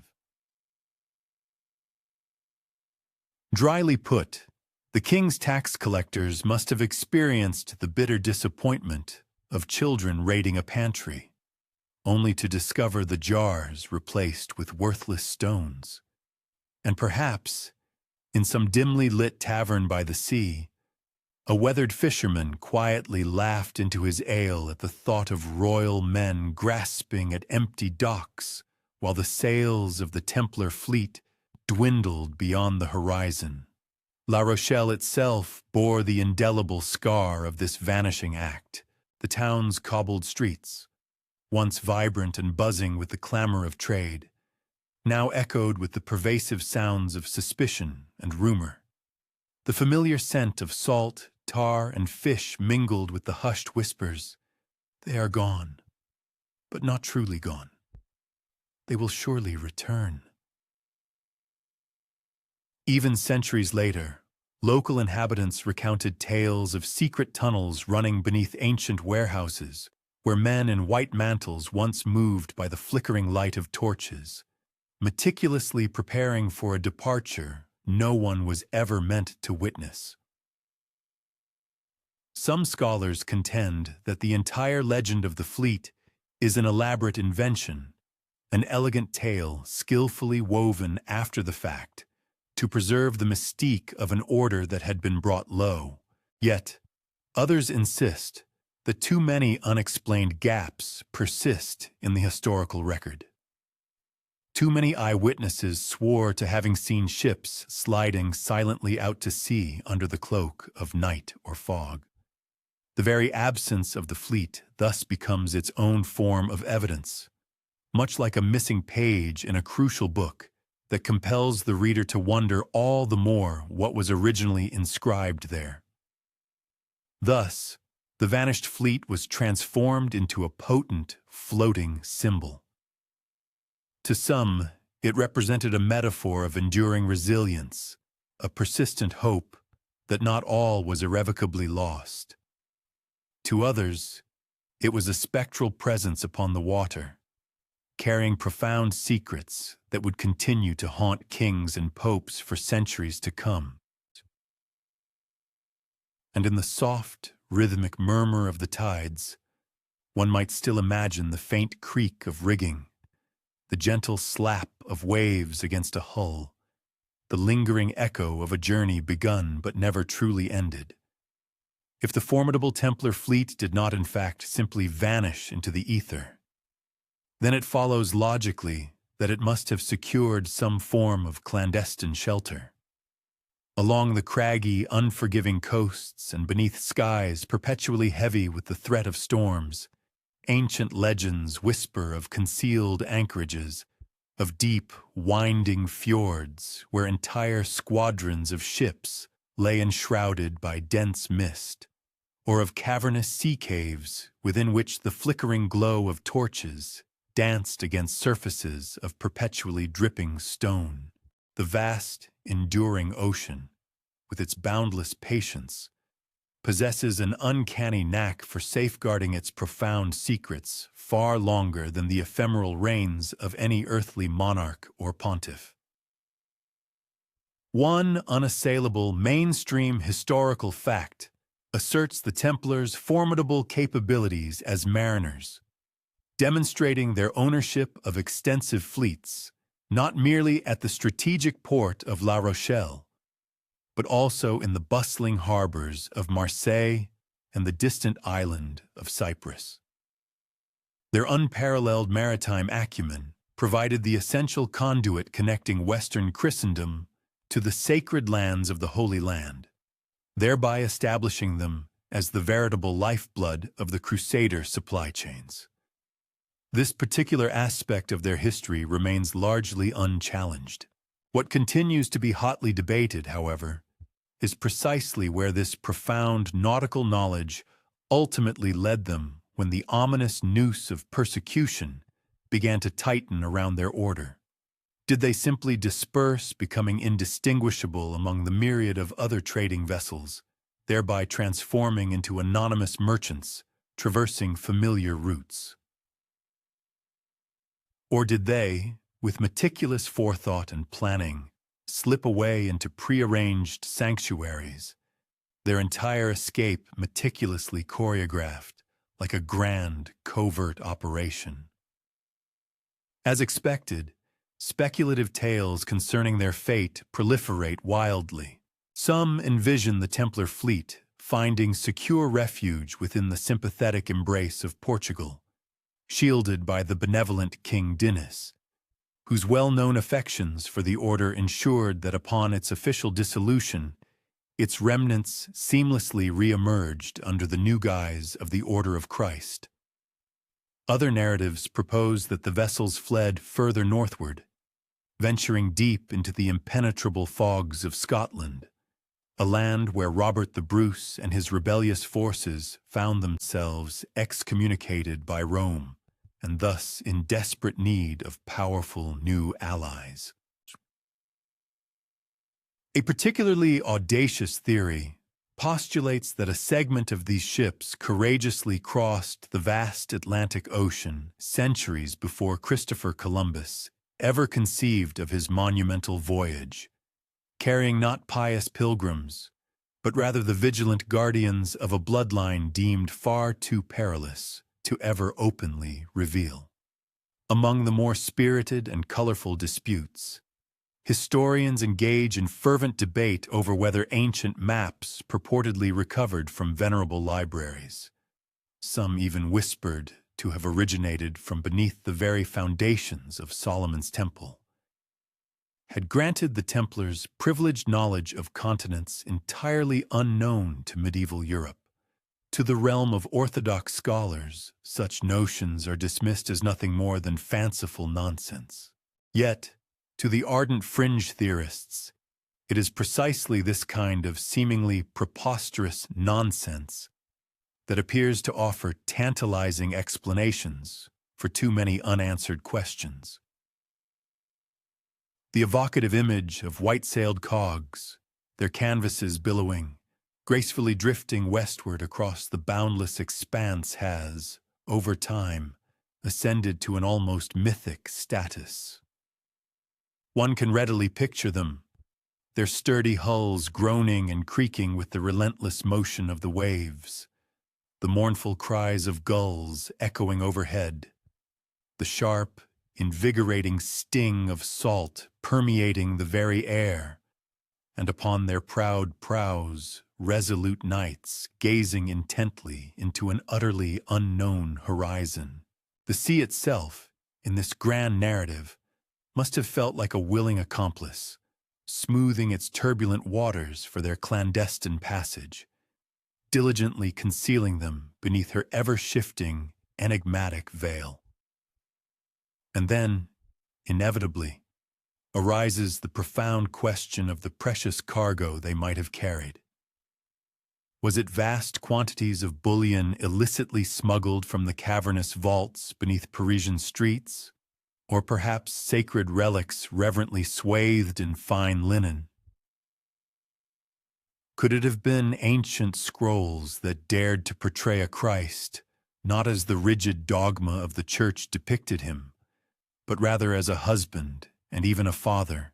Some, with a wry sense of humor, jest that perhaps the fleet transported nothing more profound than barrels of salted cod and a handful of thoroughly irritated cats, a light-hearted reminder that not every historical enigma requires an elaborate, gilded solution. Yet, even that seemingly innocent jest circles back to a deeper consideration. What if the very ordinariness, the mundane nature of their cargo was, in fact, the most ingenious form of camouflage? La Rochelle itself, the historic port, never quite managed to forget the Templar presence. The local townsfolk would recount, often with a knowing, half-smile, that when the notoriously thick fog banks rolled in from the sea and the tide slapped with a heavy, resonant sound against the ancient piers, one could distinctly hear spectral voices issuing commands in a peculiar blend of French and Latin. It was as if the phantom fleet remained, eternally present, awaiting some unseen signal to finally make its triumphal return. Skeptical historians, predictably, dismiss such captivating talk as mere village embroidery, the embellishments of local folklore. Yet the sheer persistence and enduring vitality of these tales suggest a far deeper, underlying current of collective memory. Folk memory, it is often argued, frequently preserves truths and nuances that formal parchments and official records inadvertently lose or deliberately omit. And so, the fleet transcends its identity as a mere collection of ships and transforms into a profound, enduring riddle. Did they indeed anchor secretly within the secluded inlets of the Hebrides, their sails meticulously furled among the wild heather and ancient stones? Did they press onward, with unwavering determination, to distant islands far across the vast ocean, their sturdy hulls slowly succumbing to rot in harbors never once charted on any known map? Or did they simply dissolve into the profound anonymity of time, their distinctive banners cut down, their very names irrevocably lost to the ceaseless waves? Perhaps the most authentic answer to this enduring mystery lies precisely in the silence itself. Kings and popes, in their day, loudly proclaimed their triumph over the Templars. Yet strikingly, no substantial shipwrecks, no incriminating ledgers, and no grand spoils ever conspicuously surfaced to definitively seal the official story.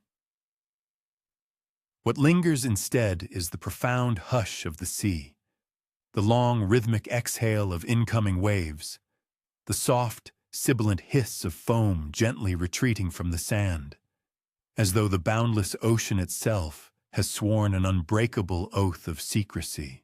And if one listens intently on certain tranquil nights, when the moonlight casts a silvery sheen upon the incoming tide, it becomes remarkably easy to imagine the faint, almost imperceptible creak of rigging groaning softly, of men whispering hushed words over ancient, unfurled maps, and of elusive ships that, in essence, never quite manage to complete their enigmatic voyage.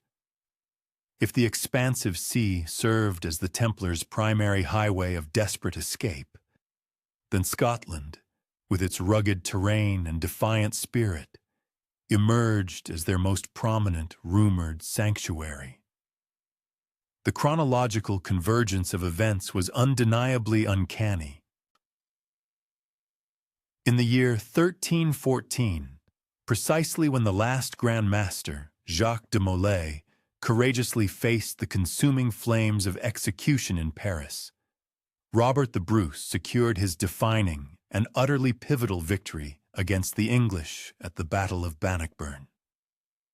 Officially excommunicated by the papacy and thus completely severed from Rome's spiritual blessings, Bruce possessed little, if any, reason to fear further papal disapproval.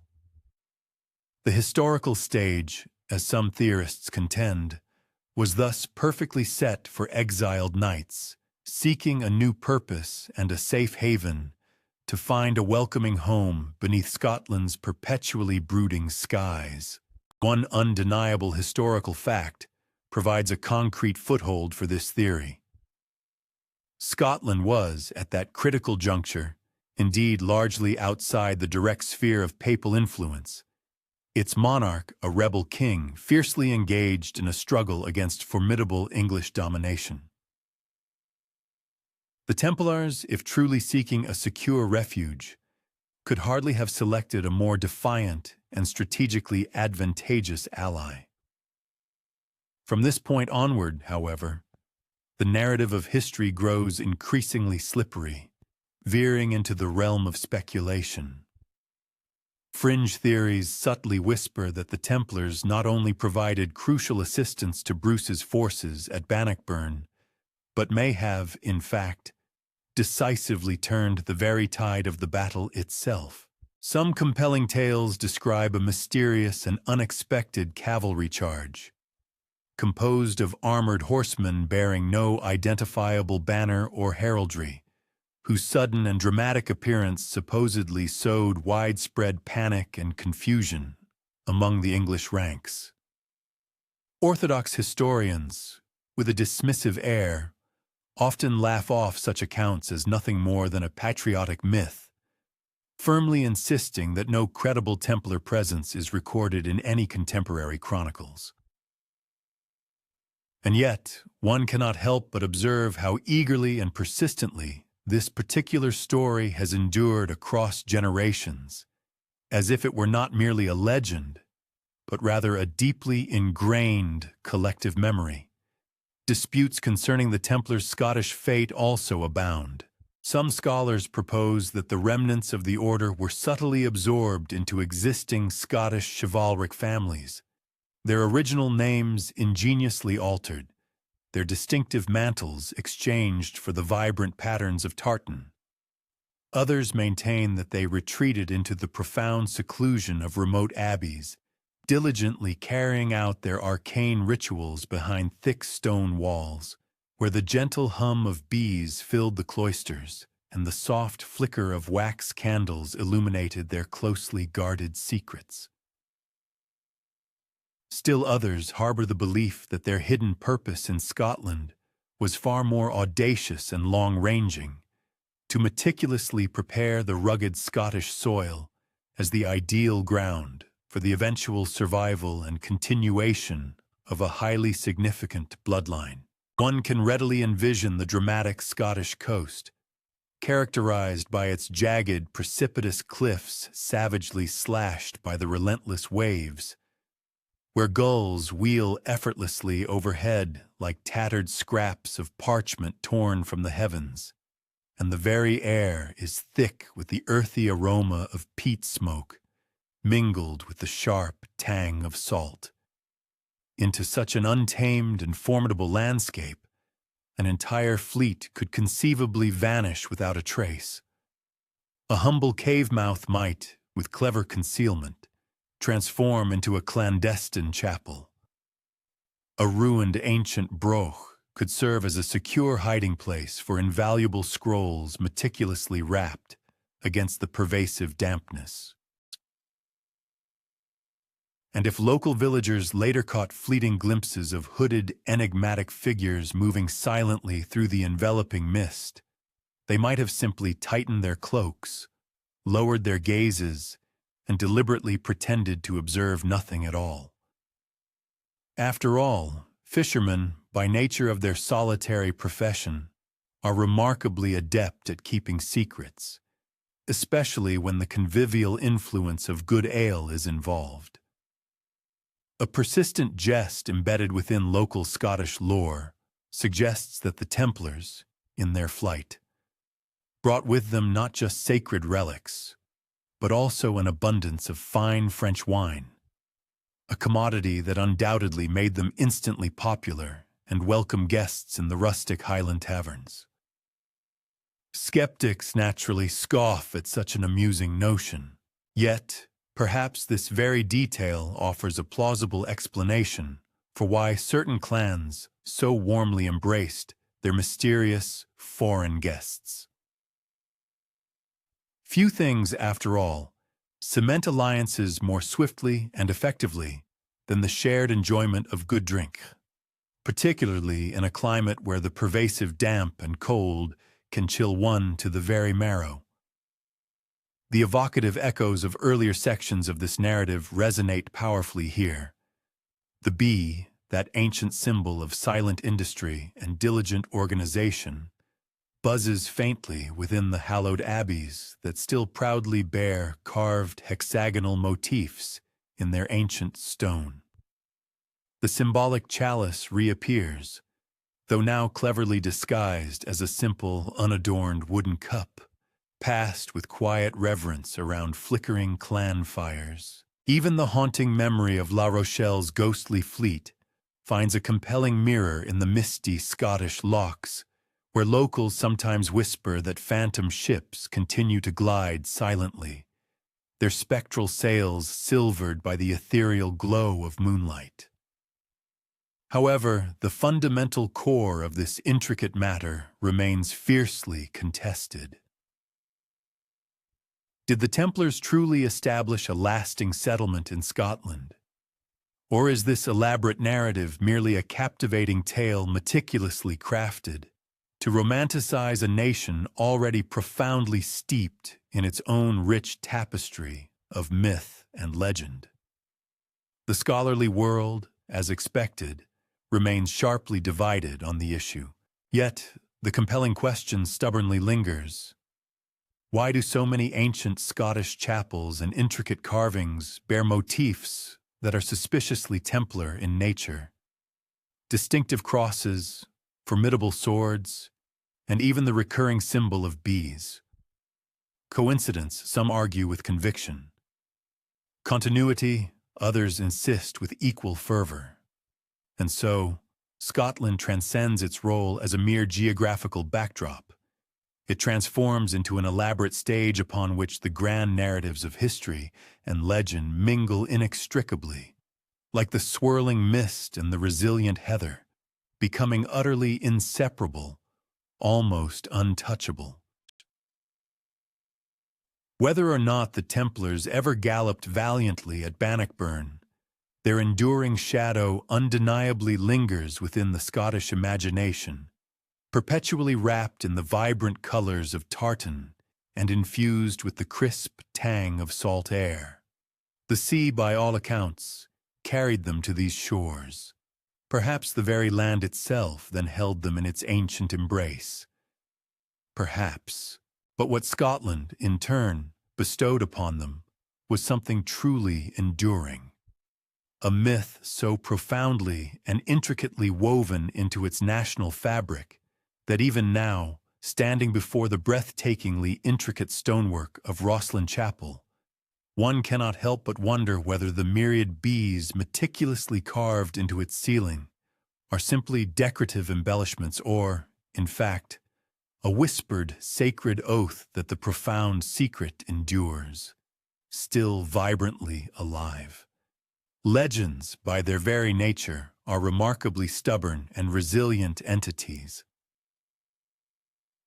Once firmly planted, they possess an astonishing capacity to grow deep roots in the most unlikely of soils, sometimes even stretching their tendrils across vast, formidable oceans. Among the most audacious and captivating of all the Templar tales is the extraordinary claim that their fabled fleets sailed not northward towards the misty shores of Scotland, nor eastward to the familiar harbors of Cyprus, but rather boldly westward into the utterly unknown expanse of the Atlantic. Long before the intrepid Christopher Columbus even began to sketch his groundbreaking maps, whispers persist that the Templars had already meticulously charted courses to a land so immense and boundless that it seemed truly infinite, a world where no pope's authoritative writ or king's demanding tax collector could ever hope to reach. The pertinent historical fact supporting the possibility of such a journey is simple enough. Norse explorers had indeed, centuries earlier, successfully touched the distant shores of North America, leaving behind tangible remnants at the site of L'Anse aux Meadows. This irrefutably proves that voyages across the vast Atlantic were, though exceedingly rare and perilous, entirely possible during the medieval period. Could the Templars, armed with their exceptional nautical skill and driven by their desperate, urgent need for an inviolable haven, have accomplished the very same feat? Fringe theorists, fueled by an infectious enthusiasm, eagerly point to various pieces of intriguing evidence. They highlight the Newport Tower in Rhode Island, a curiously constructed stone structure whose architectural design bears a striking resemblance not to colonial mills, but rather to the distinct medieval round churches prevalent in Europe, particularly those favored by the Templars themselves. They also gesture towards the enigmatic Kensington runestone in Minnesota, intricately inscribed with runes that purportedly recount the journey of knights crossing rivers deep within the North American continent. Furthermore, they frequently mention the discovery of buried stones carved with the distinctive Maltese crosses, as if these were deliberate breadcrumbs left as clues for future seekers. Skeptics, predictably, merely shake their heads, dismissing these claims. Such artifacts, they contend, are simply the result of local farmers carving rocks after a few too many ales, or colonial oddities reinterpreted by overly eager and imaginative minds. Yet, despite the pervasive skepticism, the tantalizing seed of possibility undeniably remains. Historians invariably scrutinize and often challenge the authenticity of every historical relic presented for examination. For instance, the enigmatic Newport Tower, a circular stone structure that has long fueled speculation, is confidently attributed by these academics to the architectural endeavors of Governor Benedict Arnold's grandfather during the 17th century, positing it as nothing more extraordinary than the remains of a colonial windmill designed for grinding grain rather than housing ancient secrets.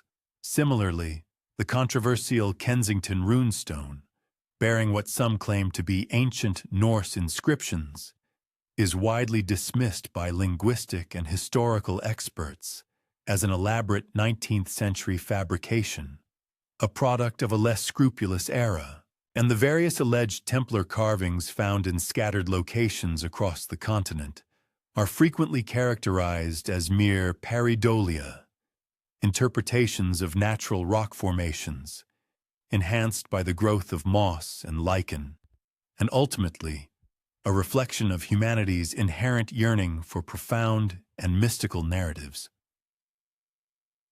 Yet, despite such definitive dismissals from the academic establishment, a compelling counter-argument emerges. Why do these fervent discussions consistently resist conclusive resolution? What compels individuals to persistently assert that ancient mariners, perhaps bearing sacred cargo or profound knowledge, ventured across the vast, unexplored expanse of the Atlantic, long before conventional history records such voyages? One might, for a moment, allow the mind to drift and conjure such a scene. The profound, almost primordial stillness of the Atlantic Ocean in the heart of the 14th century. An era when the world felt infinitely larger and more mysterious.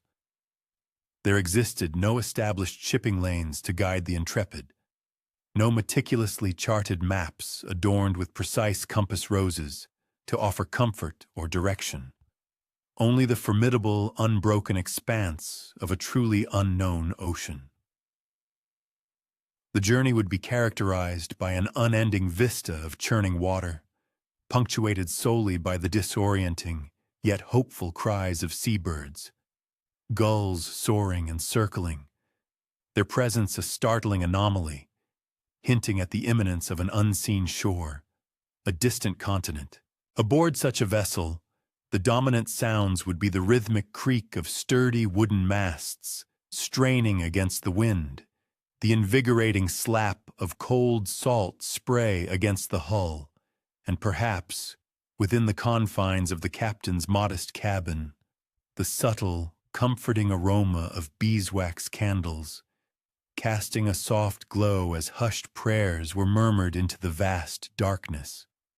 It is within this intimate, secluded space that one can envision a precious chalice, perhaps of ancient lineage, being carefully cradled, or a delicate, aged scroll being gingerly unfurled, its precious ink appearing to tremble and dance with the ceaseless, gentle undulation of the ship upon the waves, holding secrets too profound for the open sea. A vein of dry, often self-deprecating humor frequently permeates these speculative narratives, serving as a reminder that not every proponent of such theories approaches the subject with unyielding solemnity or absolute conviction. Indeed, some jocularly suggest that if the Knights Templar truly did achieve a landing on American soil, they would undoubtedly hold the distinction of being the very first Europeans to voice grievances regarding the unfamiliar cost of indigenous New World provisions, or more poignantly, the regrettable absence of their beloved French cheeses. Further quips propose a whimsical explanation for the inexplicable presence of specific wild bee colonies in regions where historical records show no formal introduction. Perhaps it is mused, these industrious insects were part of the Templars' precious cargo transported across the ocean. The most playfully imaginative jest paints a picture of Templar knights, their formidable armor glinting under an alien sun, utterly perplexed by the novel texture and taste of maize bread, their minds grappling with the profound question of whether this strange sustenance was a sacred relic from a distant land or simply their evening meal. Nevertheless, the enduring power of this myth, its persistent resonance within the collective imagination, stems from its ability to convey a profound emotional truth, tapping into deeper human desires for justice and escape. The historical plight of the Templars, facing brutal persecution and the dissolution of their order, imbued them with an urgent, desperate need for sanctuary, and the boundless world beyond the known horizon shimmered with the enticing promise of absolute freedom and unmolested refuge. While a rugged land like Scotland might offer temporary concealment for a single generation, a sprawling, unexplored continent possessed the capacity to shelter and preserve their secrets for millennia, providing a truly lasting haven. The nascent concept of America, perceived as an immense, pristine, and profoundly secret territory, aligned flawlessly with the Templars' compelling narrative of urgent flight and meticulous concealment, offering a canvas for their hidden legacy. The recurring motif is unmistakable. The fabled fleet that mysteriously disappeared from the port of La Rochelle, rumored to have found temporary asylum along the craggy Scottish coastlines, is also, in these persistent whispers, believed to have pressed on, navigating even greater distances. Whether the hypothesized route led northward into the distant icy reaches or westward across the formidable ocean, both trajectories invariably converge upon the same tantalizing, yet ultimately unanswered query: what became of the fabled treasure of the Knights Templar, and to what ultimate destination was it spirited away? It is a certainty that the academic community, with its rigorous demands for verifiable evidence, will likely never reach a unanimous consensus on these captivating theories. Indeed, a segment of historians unreservedly dismisses these narratives as nothing more than a romanticized projection, reflecting modern America's deep-seated yearning for an illustrious, European-rooted heritage, a desire to seamlessly integrate itself into the grand, knightly tapestry of medieval Europe. Conversely, a more circumspect faction of scholars, while maintaining a degree of academic caution, concedes that medieval mariners possessed a spirit of adventurousness and navigational prowess, far exceeding contemporary estimations, acknowledging that the demarcation between verifiable fact and captivating fable becomes remarkably more permeable and fluid when navigating the vastness of the open ocean compared to the solid ground of terrestrial history. Thus, the enduring legend continues its slow, ethereal drift across the vast expanse of the Atlantic, much like a spectral ship, its form indistinct and fleeting, glimpsed briefly through the shrouding mists of historical uncertainty.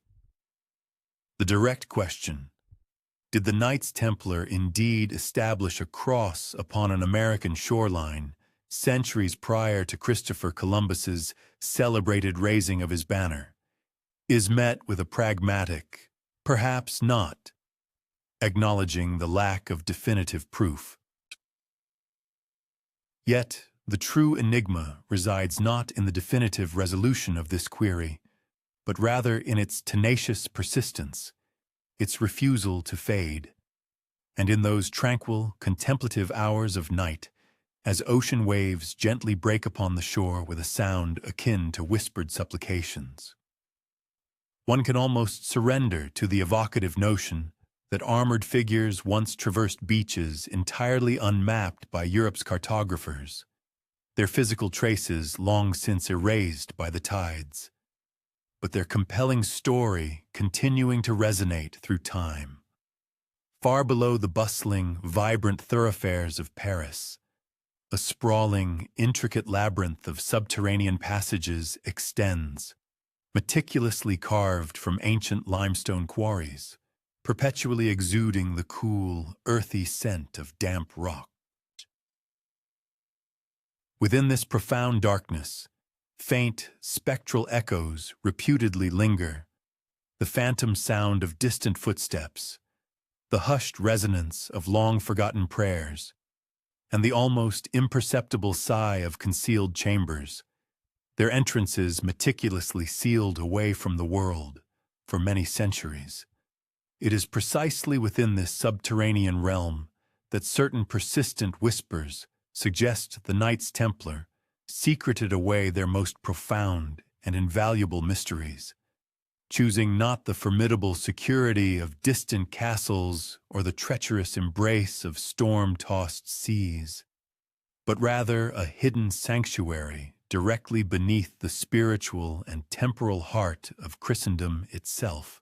Verifiable historical accounts unequivocally confirm that the Knights Templar, at the zenith of their power, possessed vast and significant landholdings within the burgeoning city of Paris. Their formidable fortified compound, known simply as the Temple, functioned as a self-contained city unto itself, an impressive microcosm featuring imposing towers, sacred chapels, grand halls, and secure vaults, all meticulously guarded by their distinctive knights, clad in pristine white mantles. Within the protective confines of these very walls, monarchs frequently entrusted their royal treasuries, weary pilgrims sought and found sanctuary, and diligent clerks meticulously documented countless financial transactions in their precise, legible script. Consequently, when King Philip IV of France launched his devastating campaign to dismantle the order, it was these immensely valuable Parisian strongholds, brimming with perceived wealth and strategic importance, that he most ardently desired to seize. The temple was indeed stormed with brutal efficiency, its defenders summarily apprehended and led away. Yet, with a perplexing twist that has baffled historians, the immense treasure that had been placed under their trusted safekeeping was, upon thorough inspection, conspicuously absent, leaving behind an enduring void. It is precisely within this historical lacuna, this unexplained disappearance, that various fringe theories flourish with the unbridled vitality of wildflowers, pushing through cracks in forgotten corners of the ancient catacombs, each offering a compelling, albeit unproven, explanation. Certain proponents assert that the Templars, anticipating their downfall, meticulously excavated a network of tunnels beneath their formidable fortress, constructing clandestine chambers specifically designed to safeguard relics deemed far too sacred and potent to ever fall into sacrilegious hands. Still others contend that an intricate system of secret passages extended from the temple, leading deep into the vast, honeycombed network of Paris's subterranean quarries, where, they believe, sealed doors adorned with arcane, forgotten symbols patiently await rediscovery, guarding untold riches. The recurring motif of bees also reappears in these subterranean tales, now envisioned as miniature, symbolic guardians, their forms intricately etched into ancient stones that have remained unseen by human eyes for countless centuries, watching over the hidden legacy. Skeptics, naturally, respond to these elaborate conjectures with a knowing smile and a pragmatic suggestion that if any Templar knights did indeed manage to conceal valuables within the Parisian underground, the relentless passage of time, combined with the industriousness of generations of rats, would have long since rendered such treasures irrevocably lost or consumed. The academic community vigorously debates the inherent plausibility of these captivating subterranean legends, dissecting each claim with meticulous scrutiny. A significant faction asserts that there is a complete dearth of concrete evidence supporting the existence of immense underground caches, no credible maps to guide discovery, and no verifiable secret chambers beyond those demonstrably utilized for routine, mundane storage purposes. Furthermore, some scholars cite the official records meticulously compiled by Philip IV's royal clerks, which indicate that only disappointingly modest sums and possessions were recovered in the immediate aftermath of the Templars' arrests. Yet, in response, a compelling counter-argument invariably emerges. If the king's men, with all their zeal and resources, managed to unearth such a paltry amount of wealth, then what precisely became of the vast remainder? The storied vaults of the temple were once renowned for safeguarding the prodigious gold reserves of European monarchs, yet the subsequent inventories, starkly contrasting this reputation, presented a financial accounting more akin to the humble purse of a modest merchant than the treasury of a powerful international order. This stark discrepancy powerfully suggests that a considerable portion of their wealth had undeniably been either systematically moved, cleverly hidden, or mysteriously spirited away prior to the crown's seizure. Allow oneself for a moment to envision the experience of descending into these enigmatic subterranean spaces, venturing deeper into the earth beneath the city. As one proceeds, the air perceptibly cools, carrying a subtle, faint tang of minerals and immense age, as if the very stones of the ancient quarries are sighing forth the accumulated breath of centuries. The uncertain light of a flickering torch would cause long, dancing shadows to stretch and recede across the rough-hewn walls, and the scrape of one's boots upon the uneven floor would reverberate with an unnerving loudness, amplifying the profound stillness. Within this hushed gloom, one might almost physically sense the immense psychological weight of untold secrets pressing down from the formidable vaulted ceilings, a palpable presence of hidden histories. Perhaps indeed, a long-forgotten chamber lies concealed, its entrance hastily bricked up to obscure its contents, patiently awaiting an unwitting discovery.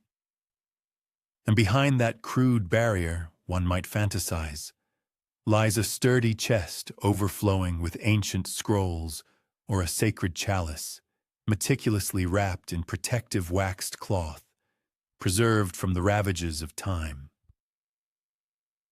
Alternatively, and perhaps more profoundly, there might be nothing but an eloquent expanse of dust and an unbroken silence, a testament to what could be considered the Knights Templars' most ingenious and enduring deception. The characteristic humor of Paris, often subtle and slyly ironic, manages to permeate even the darkest and most mysterious of these historical narratives, injecting a touch of levity. Certain local wags jest that the sole true treasure interred beneath the site of the former temple today is profound disappointment, akin to the bitter taste of a subpar bottle of wine acquired at an exorbitant cost.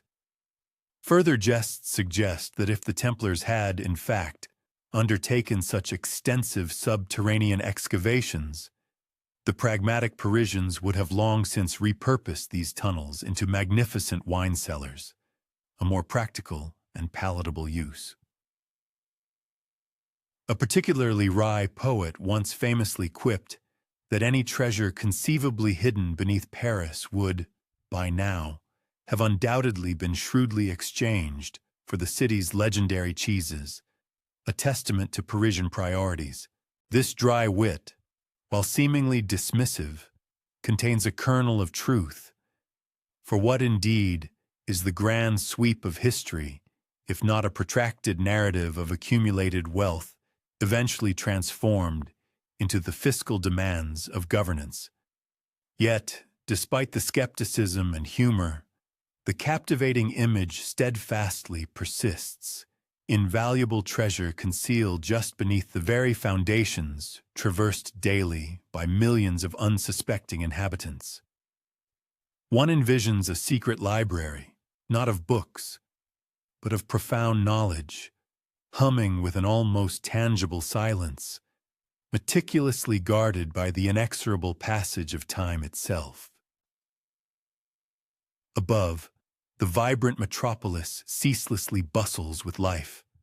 The resonant peal of church bells, the rhythmic clattering of hooves on cobblestones, and now the pervasive rumble of modern automobiles, while directly beneath, if the compelling stories hold any truth, reposes the profound, unbroken stillness of a crypt that has remained undisturbed for centuries. The thematic echo, linking these disparate narratives, is strikingly clear and resonant. Precisely as the rugged Scottish Highlands and the vast, tumultuous Atlantic seas have long harbored whispers of clandestine operations and hidden refugees, so too does the ancient city of Paris meticulously safeguard its own profound subterranean silence, a repository of potential secrets. The compelling pattern recurs with remarkable consistency. Invaluable treasures inexplicably disappear. Historical records frequently present contradictory accounts. An enigmatic silence persistently reigns. The symbolic image of bees faintly hums in the collective memory. Spectral nights seem to ride in hushed whispers, and sacred chalices continue to glimmer vividly in the mind's imaginative eye. Consequently, the fervent historical dispute surrounding these enigmas endures, showing no signs of abatement. The fundamental question remains: did a genuine concealed vault ever exist beneath the ancient foundations of Paris? Or is this persistent speculation merely the resonant echo of humanity's insatiable hunger for mystery, reverberating through the vast, hollowed-out caverns of the catacombs? A certain segment of historians, adhering strictly to empirical evidence, firmly closes the book on such theories, declaring a definitive no proof as their final verdict. Yet a more open-minded contingent of scholars lingers thoughtfully at the intellectual threshold, acknowledging the crucial distinction that the absence of concrete evidence does not, in itself, constitute evidence of absence, leaving the door ajar for further consideration. Thus, the receptive listener is often drawn into a contemplative state, drifting into the realm of pure imagination. They envision the faint, rhythmic drip of water in the profound darkness, the cool, rough texture of ancient stone walls against exploring fingertips, and the profound, almost spiritual knowledge that beneath the immense weight of the vibrant city lies a silence so ancient and deep it defies conventional measurement. Irrespective of whether the Knights Templar genuinely interred their secrets within this subterranean realm, Paris has, in the collective consciousness, irrevocably become their symbolic tomb. And what, ultimately, is a tomb if not a compelling narrative buried alive, patiently awaiting the arrival of someone sufficiently brave, or perhaps foolish, to finally pry open its sealed entrance and reveal its hidden tale? It was upon a particularly cold and somber March evening in the year 1314 that the historic Ile de la Cité, the very heart of Paris, lay shrouded in a thick, ethereal twilight mist, lending an air of profound solemnity to the ancient island. The venerable River Seine flowed sluggishly, its waters appearing dull and gray beneath the fading light, carrying on its gentle current the evocative scents of damp, aged wood and the lingering aroma of smoke from countless hearths.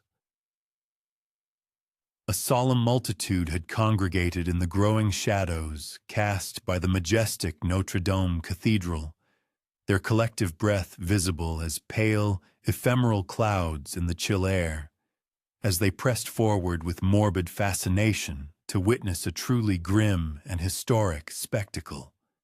At the stark center of this hushed gathering stood Jacques de Molay, the venerable and defiant last Grand Master of the once powerful Knights Templar, his aged form immovably bound to a sturdy execution post, his distinctive white beard, catching the flickering, ominous light of the pyre, seemed to glow with an almost incandescent quality, reminiscent of smoldering ash, and his voice, remarkably steady and resolute even while he was held in chains, resonated clearly, cutting through the hushed murmurs of the assembled onlookers. Official historical accounts meticulously document that de Molay was formally condemned to a horrific death for an array of grave charges, including heresy, blasphemy, and an extensive catalogue of other alleged sins, so utterly grotesque and implausible that they severely strain the credulity of any reasonable observer. For centuries, discerning scholars have vehemently contended that these accusations were nothing more than malicious fabrications, cynically concocted by King Philip IV as a pretext to utterly destroy the immensely powerful Templar order and to illicitly confiscate its vast, coveted wealth. However, on that fateful, chilling evening, the assembled populace, and indeed the wider world, did not perceive the intricate legal wrangling of cunning lawyers or the clandestine whispers of royal scribes manipulating evidence.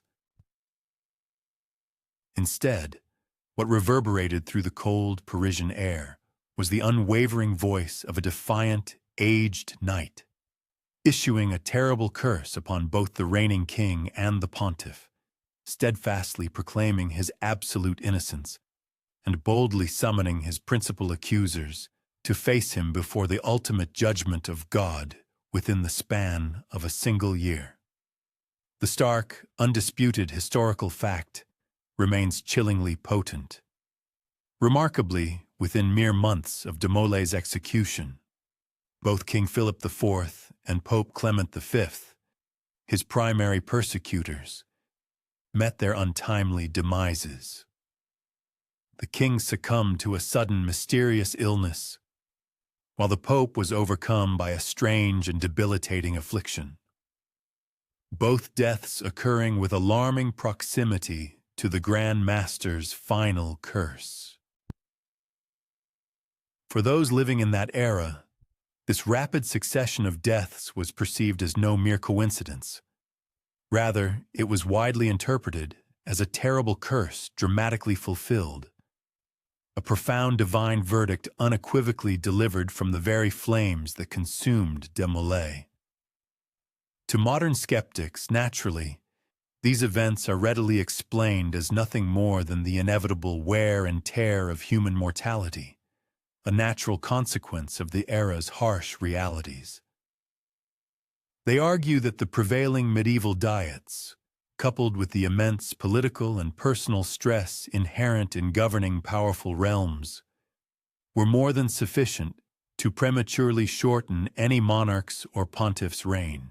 Nevertheless, the uncanny, precise timing of these deaths continues to linger in the historical consciousness, an unsettling presence, much like the persistent, ethereal trace of smoke in the still air, refusing to dissipate entirely.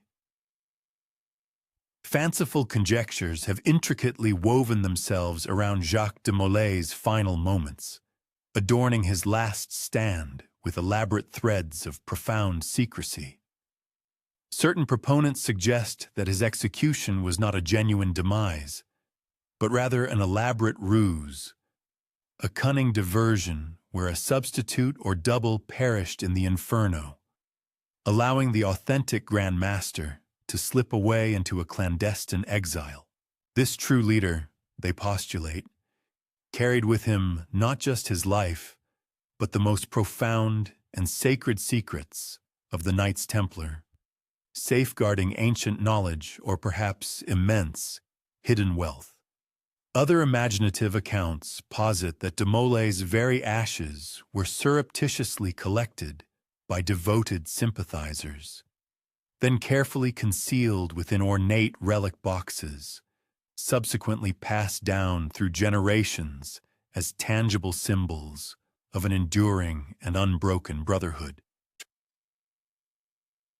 A more audacious few pushed these theories further still, proposing that the powerful words he reportedly uttered were not merely a desperate curse, but a meticulously encoded vow, a solemn oath ensuring that his loyal adherents would perpetuate the Order's existence in the shadows, patiently awaiting a future epoch when the world would once again stand in dire need of their enigmatic presence. Even the historical accounts of the crowd present at this momentous event are subject to considerable scholarly dispute. Some historians contend that thousands must have converged to witness the spectacle, their collective testimonies subsequently contributing to the rich tapestry of legend that enshrouds the event. Conversely, other researchers express skepticism regarding the minutiae, highlighting the disconcerting fact that various contemporary chronicles offer contradictory narratives. A number of these historical records vividly depict a towering fiery pillar consuming the condemned, while others describe a more agonizing, slow smolder. Even the precise geographical coordinates of the execution, whether it transpired in close proximity to the majestic Notre Dame Cathedral or further along the tranquil riverbank of the Seine, remains a vigorously debated point among academics. What is unequivocally established, however, is that the indelible image of a venerable knight consumed by flames with unwavering dignity, his final pronouncements resonant and unbroken, became deeply ingrained within the collective consciousness and cultural memory of Europe. The vivid sensory landscape of that pivotal moment is remarkably effortless to reconstruct in the mind's eye.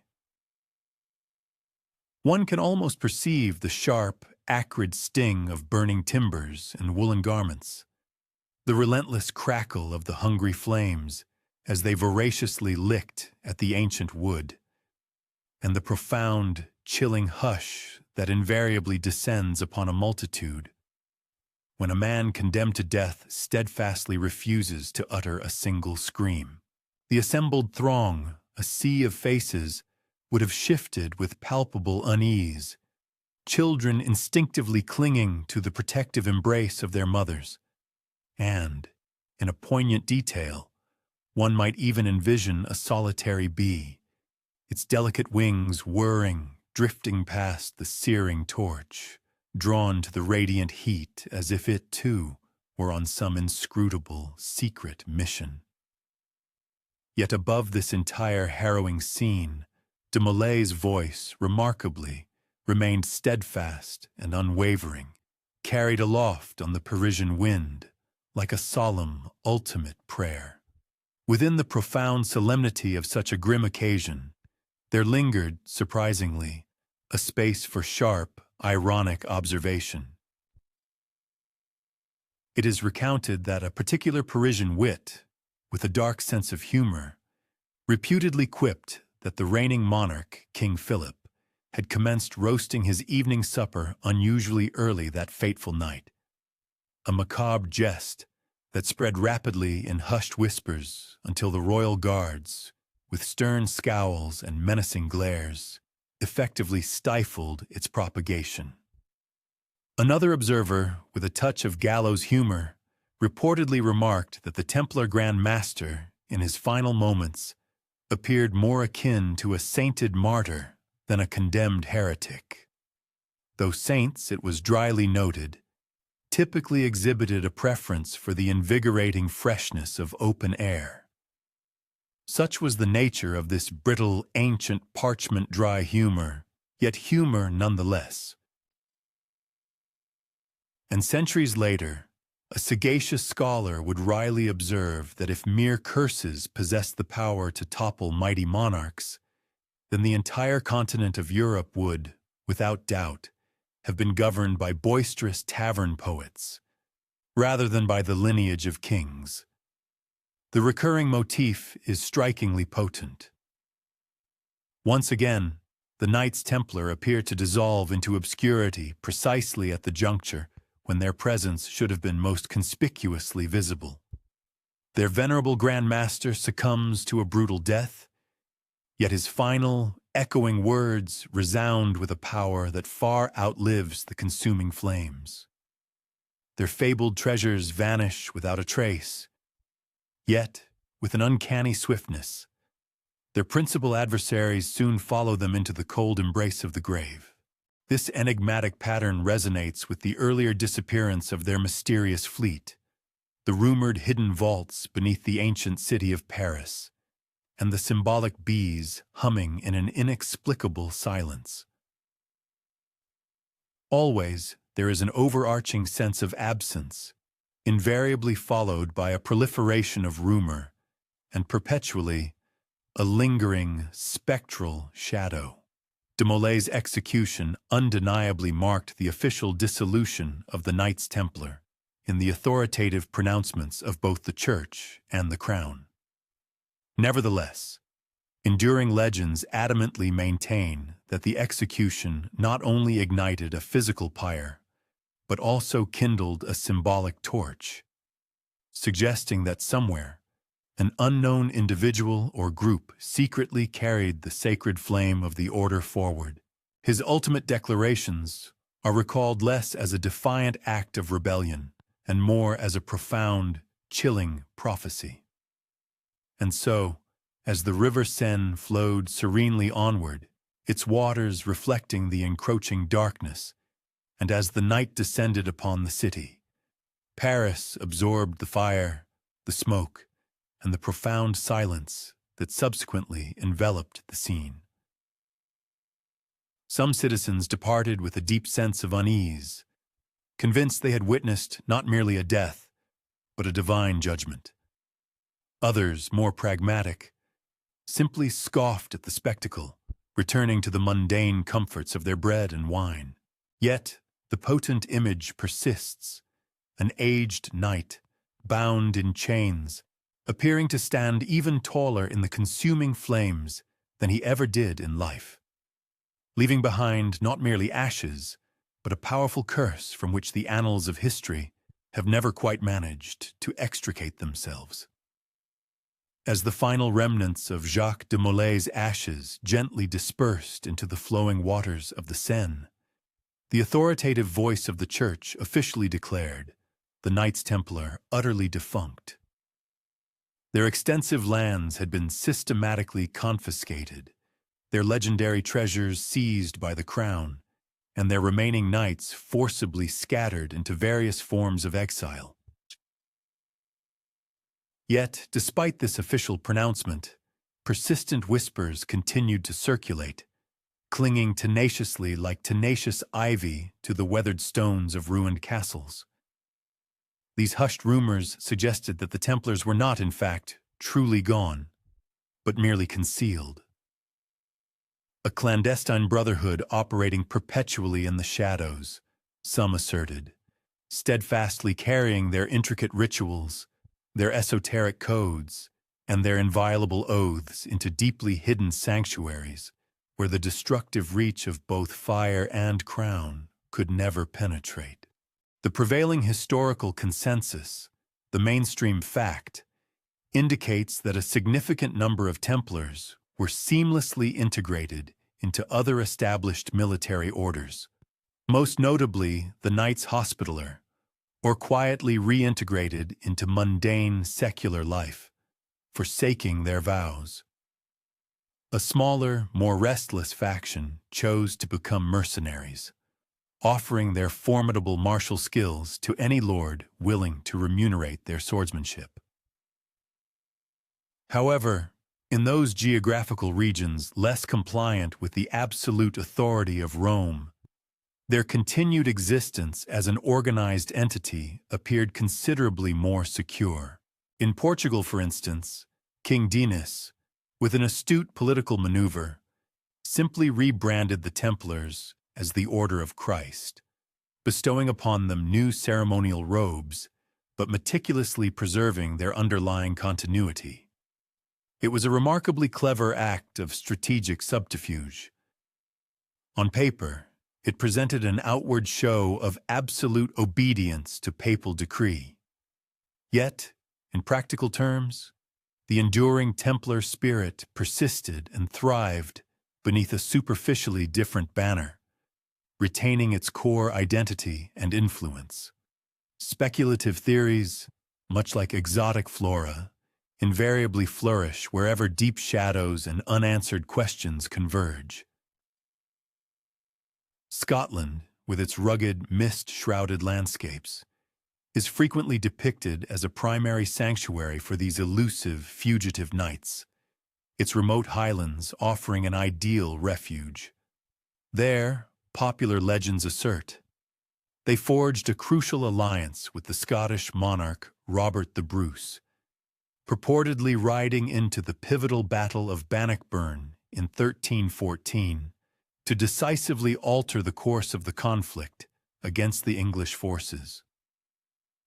While no contemporary chronicler, of course, explicitly records their presence, folklore adamantly insists that mysterious, white-mantled riders materialized amidst the chaotic fray, sowing terror among the enemy ranks before once again vanishing enigmatically into the mists of history. Another captivating narrative transports them across the vast expanse of the Atlantic Ocean centuries before Christopher Columbus, piloting their fabled vanished fleet to the uncharted and mysterious shores of America. One can almost vividly imagine the rhythmic creak of rigging in the profound silence of the night. Perhaps even a solitary bee alighting softly upon a ship's mast, as if bestowing a silent, mystical blessing upon the audacious voyage. Historians engage in unending, fervent debates concerning the veracity of these extraordinary claims. Some scholars summarily dismiss them as fanciful embellishments, nothing more than romanticized myths meticulously fabricated long after the actual events transpired. Others, conversely, contend that the sheer tenacity and widespread survival of such persistent rumors strongly suggest the presence of some underlying kernel of truth. The conspicuous absence of official records, paradoxically, serves as both their greatest vulnerability and their most formidable strength. Silence in this context can indeed signify an outright absence, yet it can equally denote a meticulously maintained secrecy. As one particularly dry scholar once sagely remarked, with a characteristic wit, the Templars possess the distinct advantage that ghosts rarely find it necessary to produce receipts. The intricate sensory world of this supposed underground brotherhood is far more a product of vivid imagination than of any documented historical fact. One might readily conjure an image of a damp, stone cellar nestled deep beneath a secluded farmhouse. Torches, their flames flickering erratically, would cast dancing shadows against the moisture-laden walls. Knights, their faces solemn, would kneel in hushed, whispered prayer before a crudely fashioned, rough-hewn cross. The sweet, distinctive scent of beeswax candles would mingle subtly with the earthy aroma of damp soil. Perhaps the faint, persistent murmur of a river rushing invisibly above would permeate the oppressive silence. In such a hidden sanctuary, it is conceivable that the only true witnesses to their clandestine rites were the elongated, solemn shadows themselves, stretching across the cold stone floor. Even amidst the pervasive gloom of intricate conspiracy theories, humor, remarkably, finds a way to persist. One astute satirist facetiously proposed that if the Templars had indeed managed to survive in a subterranean capacity, they must surely have invented cellars not primarily for the aging of fine wines, but rather as dedicated venues for their secret meetings. Though the wine, it was conceded, undoubtedly provided considerable assistance. Another jocularly suggested that their operational secrecy was so extraordinarily complete that not even the most inquisitive of mice could possibly locate them. Though, to be entirely fair, mice were notoriously inept at the complex task of decoding ancient Latin charters. And, predictably, the romanticized Scottish narrative of the Battle of Bannockburn inevitably inspires its own brand of laconic wit. If these mysterious phantom knights were truly responsible for securing the decisive victory, the very least they could have done was to submit an itemized invoice for their heroic services. The recurring theme is remarkably unmistakable. Just as the fabled Templar fleet had mysteriously vanished without a trace upon the vast, indifferent seas, so too did the entire order now appear to dissipate into thin air upon the land. Time and again, the relentless march of history encounters profound absence, and this very absence, in turn, invariably cultivates the fertile ground for boundless imagination. Much like diligent bees circling a hive that has been inexplicably sealed, storytellers throughout the ages consistently return to the enigma of the Templars' disappearance, perpetually searching for a hidden sweetness concealed within the waxy comb of forgotten lore. Whether envisioned as masked survivors discreetly operating in Portugal, as spectral riders materializing on the battlefields of Scotland, or as intrepid voyagers navigating forgotten seas, the potent Templar legend steadfastly refused to be extinguished and lie dormant in the ashes of history. Instead, it grew increasingly restless and vibrant, relentlessly pushing through the formidable cracks of official silence, meticulously filling the vast, empty spaces where conventional records failed, with compelling tales of unwavering brotherhood, righteous vengeance, and a profound, divine mission. For those who passionately believed, their continued survival was not merely a remote possibility, but an absolute, undeniable necessity. For how, they reasoned, could a mission of such profound sacredness, guardians of an ancient temple, custodians of a hallowed bloodline, perhaps even the revered keepers of the Holy Grail itself, culminate so ignominiously on a Parisian execution stake? The unvarnished truth, it must be acknowledged, may well be far more prosaic and mundane. Yet the enduring power of mystery possesses an unparalleled resilience. In every bustling tavern, within the quiet confines of every cloister, and in every dimly lit corner where weary travelers whispered their captivating tales, the Templars, in spirit, undeniably endured. They gradually transformed from mere men into an enduring memory, and from that memory, they transcended into an immortal myth. A brotherhood perhaps scattered, perhaps utterly extinguished, yet in the rich tapestry of human storytelling, at least, they are still metaphorically kneeling, still vigilantly watching, and forever patiently waiting. Across the span of countless centuries, through innumerable fireside tales and hushed whispered lore, one enigmatic symbol clung with remarkable tenacity to the very essence of the Templars, the elusive Holy Grail. Yet, the precise nature of this fabled Grail remained a profound mystery. Was it merely a simple chalice fashioned from gleaming gold, purportedly touched by Christ himself at the Last Supper? Or was its true form something far more extraordinary and unsettling? Could it perhaps have been something alive, imbued with a pulsating spiritual essence? The Grail, in this evolving narrative, gradually transformed from being a mere historical relic into a profound mirror, eloquently reflecting the deepest aspirations and unfulfilled longings of all those who embarked upon its arduous quest. The historical reality remains undisputed. The flourishing of medieval Grail romances occurred concurrently with the ascendance of the Knights Templar. Celebrated poets, such as Chrétien de Troyes and Wolfram von Eschenbach, meticulously crafted intricate narratives of noble knights undertaking perilous quests for a mystical vessel, a vessel reputed to possess the miraculous power to heal ailing kings and to restore desolate wastelands to their former vitality.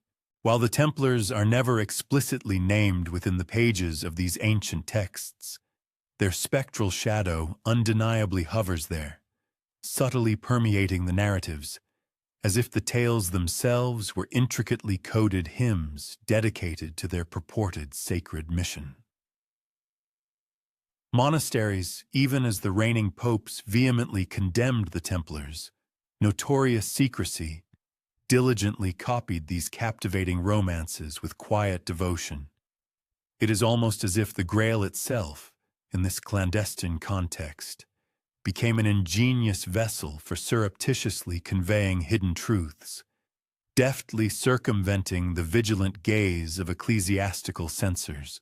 More audacious speculative voices audaciously reimagined the Grail not as a conventional drinking cup, but as a sacred bloodline, specifically the womb of Mary Magdalene, which reputedly carried forward the direct descendants of Jesus himself. For such imaginative storytellers, the Knights Templar were never merely pragmatic bankers or formidable warriors. Instead, they were the revered guardians of the Saint Graal, a term interpreted as the royal bloodline. One can almost vividly picture them gathered in dimly lit, candle-lit chapels, solemnly swearing their profound oaths, not over ornate gold chalices, but over ancient genealogies meticulously inked in crimson. Bees, diligently returning to their bustling hive, would metaphorically hum with a silent primal approval at the thought of such an extraordinary lineage, so carefully preserved in profound secrecy, the precious honey of history meticulously guarded from the grasping hands of avarice. Nevertheless, an intense academic discourse rages concerning this particular aspect. A significant majority of scholars contend that no substantiating proof exists within medieval manuscripts to support the notion of the Grail representing a bloodline. These interpretations, they adamantly assert, constitute contemporary fabrications, skillfully re-engineered by writers desirous of weaving intricate mysteries and captivating narratives. Conversely, a dissenting faction posits that profound symbolic meanings frequently lie concealed beneath layers of allegorical storytelling. Perchance, depicting a sacred chalice offered a more prudent and less perilous literary device than explicitly referencing a human lineage. This contentious disagreement occasionally mirrors the fervent discussions among cloistered monks, earnestly debating whether the harmonious hum of a bee constitutes a melodic sound or mere ambient noise, with each party steadfastly convinced of their singular, accurate perception. The experiential and tactile quality of the Grail legend is exceptionally profound and evocative. One might readily conjure images of flickering torchlight, catching the radiant sheen of meticulously polished metal, or perhaps the more somber, enigmatic luster of a reliquary, sculpted in the suggestive form of a womb, secreted away within the hallowed depths of some ancient cathedral's treasury. One can almost physically sense the cool, smooth surface of the stone in quiet cloisters, where dedicated monks once engaged in earnest theological debates regarding the material composition of the Grail, whether it was fashioned from humble wood, enduring stone, or perhaps even a radiant emerald. Envision hearing the hushed, reverent murmur of Latin verses, intoned as twilight descends, their collective voices ascending gracefully, much like the industrious hum of bees hovering above expansive, heather-strewn fields. Inhale the aromatic tendrils of incense, gracefully coiling and ascending through the lofty, vaulted chapels. A poignant olfactory reminder that profound mystery can never be entirely confined or encapsulated within a solitary container, regardless of its specific design or configuration. Even amidst such profound and ancient narratives, a touch of levity invariably finds its way in. A particular raconteur once facetiously observed that if the fabled Grail were genuinely a mere drinking vessel, it would undeniably hold the distinction of being the most astonishingly elusive piece of dishware ever conceived, perpetually mislaid and vanishing without a trace ever since that momentous Last Supper. Another commentator sagely pointed out that any valiant knight who dedicated the entirety of his existence to the relentless pursuit of such an enigmatic goblet must have, by necessity, foregone a considerable number of evening repasts. Furthermore, a discerning contemporary academic once dryly quipped, "Should the Grail indeed represent a sacred bloodline, then the authentic relics are, in fact, intricate genealogical charts, and these, in stark contrast to gleaming chalices, are notoriously challenging to meticulously refine or present flawlessly." A resonant echo from prior narratives subtly reverberates through these considerations. In earlier accounts concerning the Templars' clandestine fraternity, they were depicted in hushed cellars, their beeswax candles casting wavering, ethereal light. The pertinent query then arises, what precisely were they safeguarding with such an extraordinary degree of secrecy and devotion? While gold possesses a tangible weight and chalices emit a distinctive metallic clink when moved, a bloodline, conversely, flows silently, maintains an inherent warmth, and possesses an enduring quality that transcends material form. It is conceivable, therefore, that they were not preserving a chest overflowing with material riches, but rather a sacred lineage, an ancestral stream that could never be transmuted or dissolved. Consequently, the enigma of the Grail persists, continually re-envisioned and reinterpreted across epochs. At times it manifests as a sacred receptacle, at others as an ancient scroll, and occasionally as a symbolic womb. It transcends the definition of a mere physical artifact, emerging instead as a profound, unanswerable question, one that steadfastly resists any attempt to be fully depleted or resolved. And much like diligent bees perpetually encircling a vibrant blossom, each successive generation instinctively returns to partake of its essence, discovering within it an intricate blend of sweetness, bitterness, and an unfathomable sense of wonder. Within the majestic confines of medieval chapels, beneath their dramatically soaring arches, the very atmosphere often became thick with the aromatic haze of incense, the faint acridity of candle smoke, and the gentle, almost imperceptible rustle of monastic robes. Yet, beneath these very same hallowed edifices, Far below their gleaming, polished altars and the resonant echoes of their choirs, there is said to reside a more somber, hushed narrative. For persistent murmurs and veiled allusions continue to suggest that the enigmatic Knights Templar engaged in esoteric rituals and practices meticulously concealed from the scrutiny of powerful bishops and reigning monarchs, ceremonies that reputedly traversed and even deliberately obscured the delicate boundary separating orthodox faith from outright heresy. A singular historical fact remains utterly incontrovertible.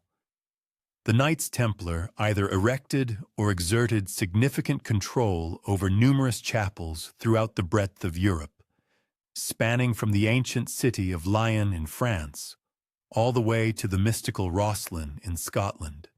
A considerable number of these structures were deliberately engineered to incorporate intricate crypts and extensive subterranean chambers, initially conceived for purposes of secure storage, strategic refuge, or, depending on the specific interpretations and perspectives one encounters, possibly for the performance of clandestine sacred rituals. Chronicles from that era frequently leveled accusations against the Templars, alleging that they denied Christ, profaned the cross by spitting upon it, or engaged in the veneration of peculiar idols. While the majority of contemporary historians generally discount these grave charges as fabrications born of extreme torture, confessions brutally coerced into existence, some surviving accounts nevertheless speak of hushed midnight ceremonies where the only witnesses were the softest of whispers and the wavering glow of candlelight. Conjecture and imaginative hypotheses proliferate concerning these hidden practices. It is posited by some that the Templars might have served as the vigilant custodians of profound esoteric rites, their initiatory ceremonies possibly drawing inspiration from ancient, deeper spiritual currents, from the enigmatic Gnostic mysteries, the intricate complexities of Jewish Kabbalah, or even from long-forgotten fragments of Egyptian priesthoods purportedly rediscovered during their extensive sojourns in the Holy Land. Within the framework of such theories, their so-called idol was not a malevolent demon, but rather a venerated relic. This could have been, for instance, the revered skull of John the Baptist, or a uniquely designed reliquary, perhaps crafted in the distinctive shape of a beehive. Bees, naturally, re-emerge as a recurring motif here, for the communal hive itself is often regarded as humanity's most ancient temple, perpetually resonating with an intricate hum of secret hymns that require no grand organ to accompany their ethereal melody. A fervent scholarly contention fiercely persists over the fundamental question of whether the Templars engaged in any genuinely unorthodox practices whatsoever. A segment of academics firmly asserts that the accusations of heresy were nothing more than meticulously constructed political fabrications, cunningly engineered by King Philip IV of France, primarily to confiscate their immense wealth. Conversely, other scholars concede that secret oaths and intricate layered initiations likely did exist, a common feature, after all, among most knightly orders of the era. But they express considerable doubt that these practices diverged significantly from established Christian orthodoxy. This ongoing academic disagreement bears a striking resemblance to a group of monks earnestly deliberating whether the indistinct shadows dancing upon crypt walls represent genuine discernible forms, or are merely optical illusions, artful deceptions wrought by the flickering glow of candlelight. Both factions, however, concur on one chilling point. Whatever clandestine activities the Templars conducted beneath the earth, these actions sufficiently unnerved and antagonized their adversaries to warrant their brutal persecution and ultimate destruction. The evocative sensory imagery associated with these hidden spaces is remarkably potent and immediate. One can vividly visualize the experience of carefully descending narrow, worn stone stairs, your outstretched hand instinctively tracing the rough, cool surface of walls made damp by centuries of accumulated condensation. Envision hearing the hollow, resonant echo of heavy boots upon ancient flagstones, punctuated by the rhythmic drip of water from unseen fissures and cracks. Inhale the distinct aromas of beeswax, the sharp tang of salt, and the subtle, lingering sweetness of myrrh. In the dim, ambient half-light, one might catch fleeting glimpses of painted frescoes, their vibrant colors muted and faded by the relentless passage of time, depicting solemn saints whose gazes seem to emanate from the walls, as if silently scrutinizing the hidden events unfolding in the depths below. The torchlight splutters erratically, and for a fleeting moment, one might imagine hearing the faint resonance of distant chanting, even though no audible words are actually uttered. Even within the pervasive gloom and gravity of these subterranean narratives, humor invariably manages to penetrate. A particular medieval chronicler, with a flourish of imagination, once asserted that the Templars engaged in the veneration of a common feline during their clandestine ceremonies, a detail so inherently preposterous that one is left to ponder if it was perhaps concocted by a monastic scribe with a personal aversion to kittens. Another captivating tale stubbornly maintained that their enigmatic idol was a resplendent golden head, adorned with glittering jewels for eyes. It is conceivable, however, that this was merely an unfortunate bust of a saint, whose ocular features had been, shall we say, rather too zealously restored.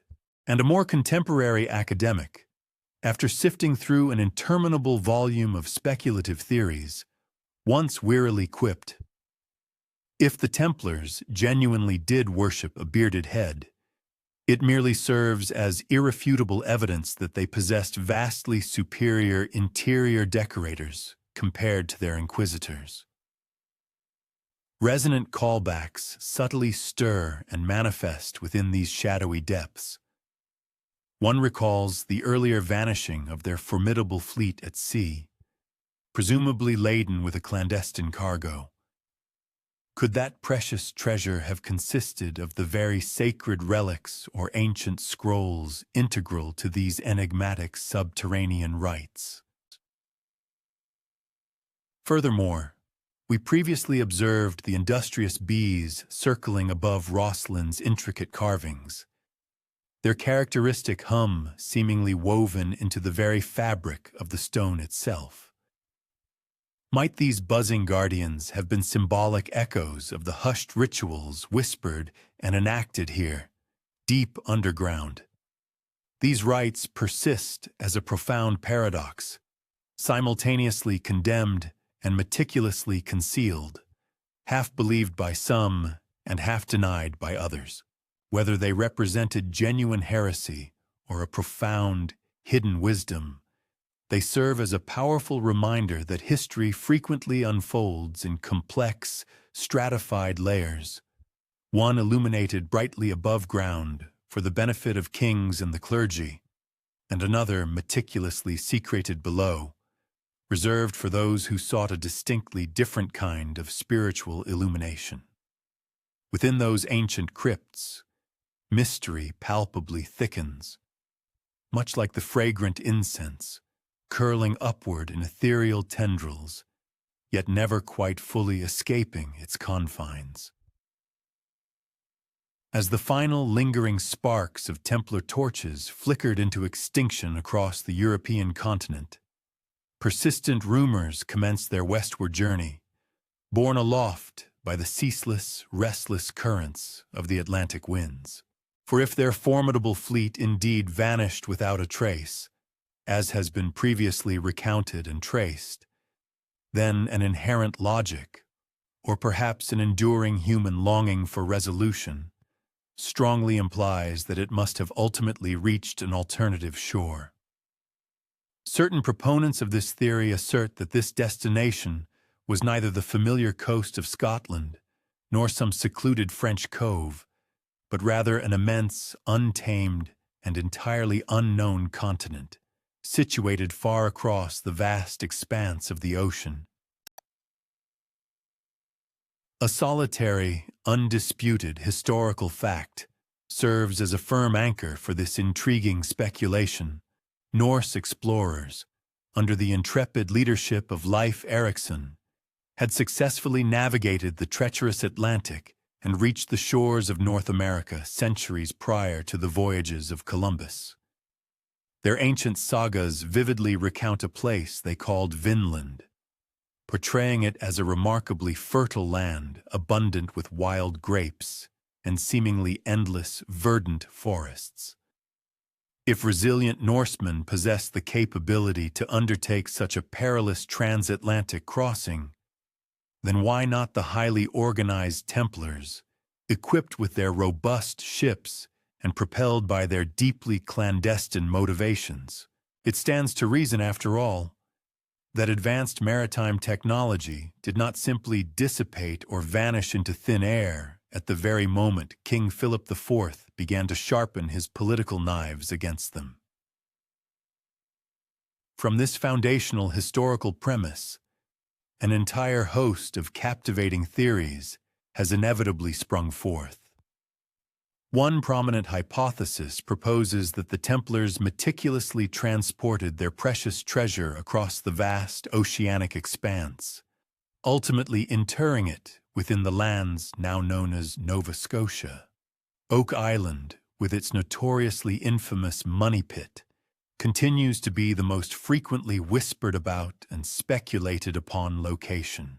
Enigmatic stones bearing carved crosses, persistent narratives of intricate underground shafts, and fragments of ancient timber all serve to fuel an enduring legend that resolutely refuses to be debunked or forgotten.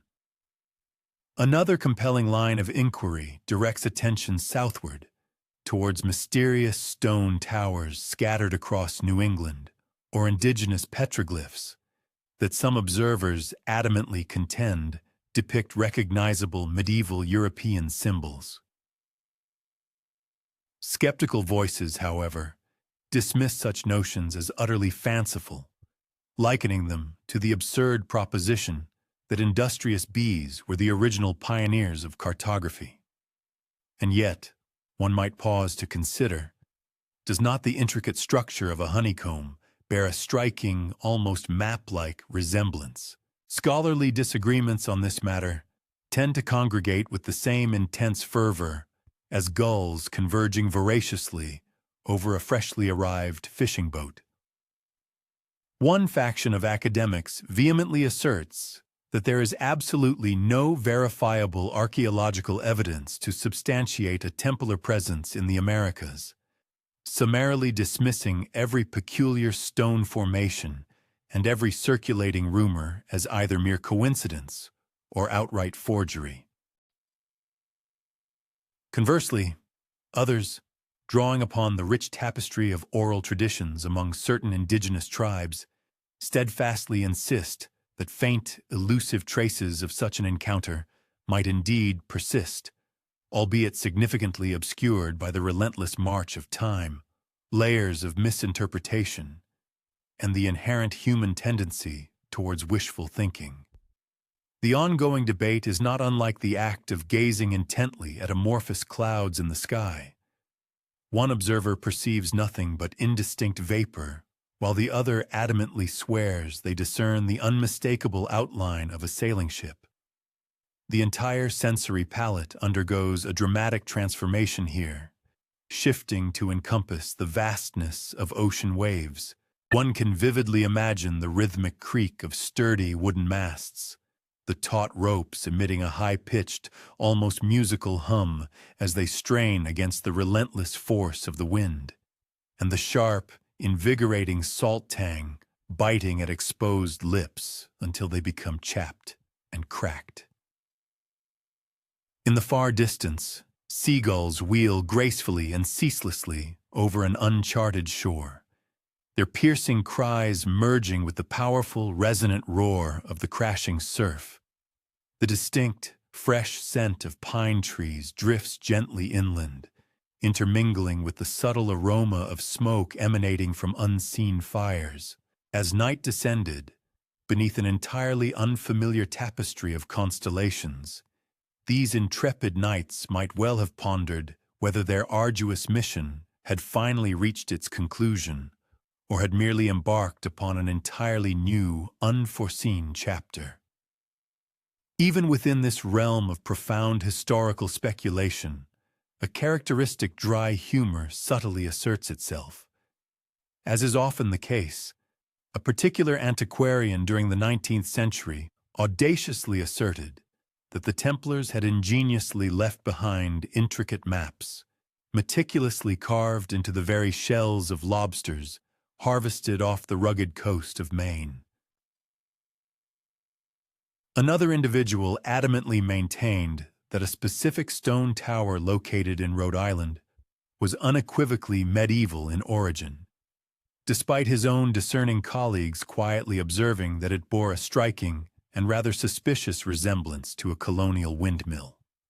And a more contemporary skeptic, with a touch of wry wit, once remarked, "If the Templars truly did succeed in reaching the Americas, they must have interred their legendary treasure with an extraordinary degree of thoroughness. So effectively, in fact, that even they themselves apparently lost all recollection of its precise location." The interwoven threads of previous narratives glimmer tantalizingly in this new context. One is prompted to recall the enigmatic bees of Rosslyn, eternally crystallized in stone, as if perpetually indicating a path outward, beyond familiar horizons. One remembers the Templar fleet, having vanished mysteriously, seemingly swallowed whole by the vast nocturnal seas. And one recollects the sacred chalice, conceptualized not as a physical vessel, but as an enduring lineage. Could this profound secret, this vital bloodline, have also made its perilous crossing here? Concealed amidst the dense pine forests and beneath the gaze of unfamiliar constellations, each preceding echo of the Templar enigma discovers a new resonance in this sprawling continent, subtly whispering that the profound secrets of the old world might have firmly established themselves within the fabric of the new. Regardless of its veracity or its purely fanciful nature, this compelling idea has undeniably burrowed itself deeply into the collective imagination. One pictures Templar sails, silently and majestically gliding towards an uncharted horizon, bearing not only precious relics and ancient scrolls, but perhaps even a sacred bloodline itself. History, in its enigmatic way, ultimately leaves us with no absolute certainty, offering instead only long, stretching shadows that extend across the vast Atlantic, eventually blurring and dissolving into the white foam upon the restless waves. At last, the tumultuous journey culminates, and the narrative returns to a profound stillness. The blazing infernos of accusation, once so fierce, have now utterly burned out, their embers cold and scattered. The ships, once sailing with purpose or fleeing in haste, have long since vanished beyond distant horizons, and the hushed, authoritative whispers of powerful kings and influential popes have settled quietly into the dust of ages. Yet, despite this apparent cessation of conflict and clamor, the profound questions persist, flickering faintly and perpetually, much like a scattered swarm of bees circling ceaselessly in the soft, fading light of twilight, never truly coming to rest, never finding a definitive resolution to their tireless inquiry. One irrevocable historical fact anchors this conclusion, providing a stark point of reference. The official records detailing the Templars' suppression present us with a surprisingly abrupt and dramatic termination. Their revered Grand Master, Jacques de Molay, met his ignominious fate at the stake in the year 1314, his final defiant voice carrying a prophetic malediction against both the reigning King of France and the presiding pontiff. Remarkably, both of these powerful men soon followed him to the grave, their swift demise adding an unsettling postscript to the Grand Master's execution. Some historians, ever pragmatic, attribute this to mere coincidence, a synchronous happenstance of fate. Others, however, mutter with a hint of foreboding that justice, in its inscrutable wisdom, often travels in strange and unpredictable disguises.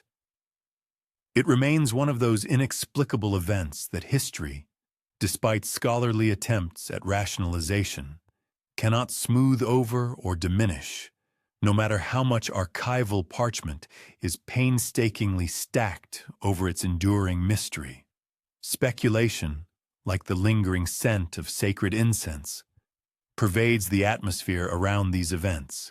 What if Jacques de Molay's public execution was not, in fact, the final end of the order, but rather the sealing of a clandestine covenant, a hidden agreement that ensured its continuation?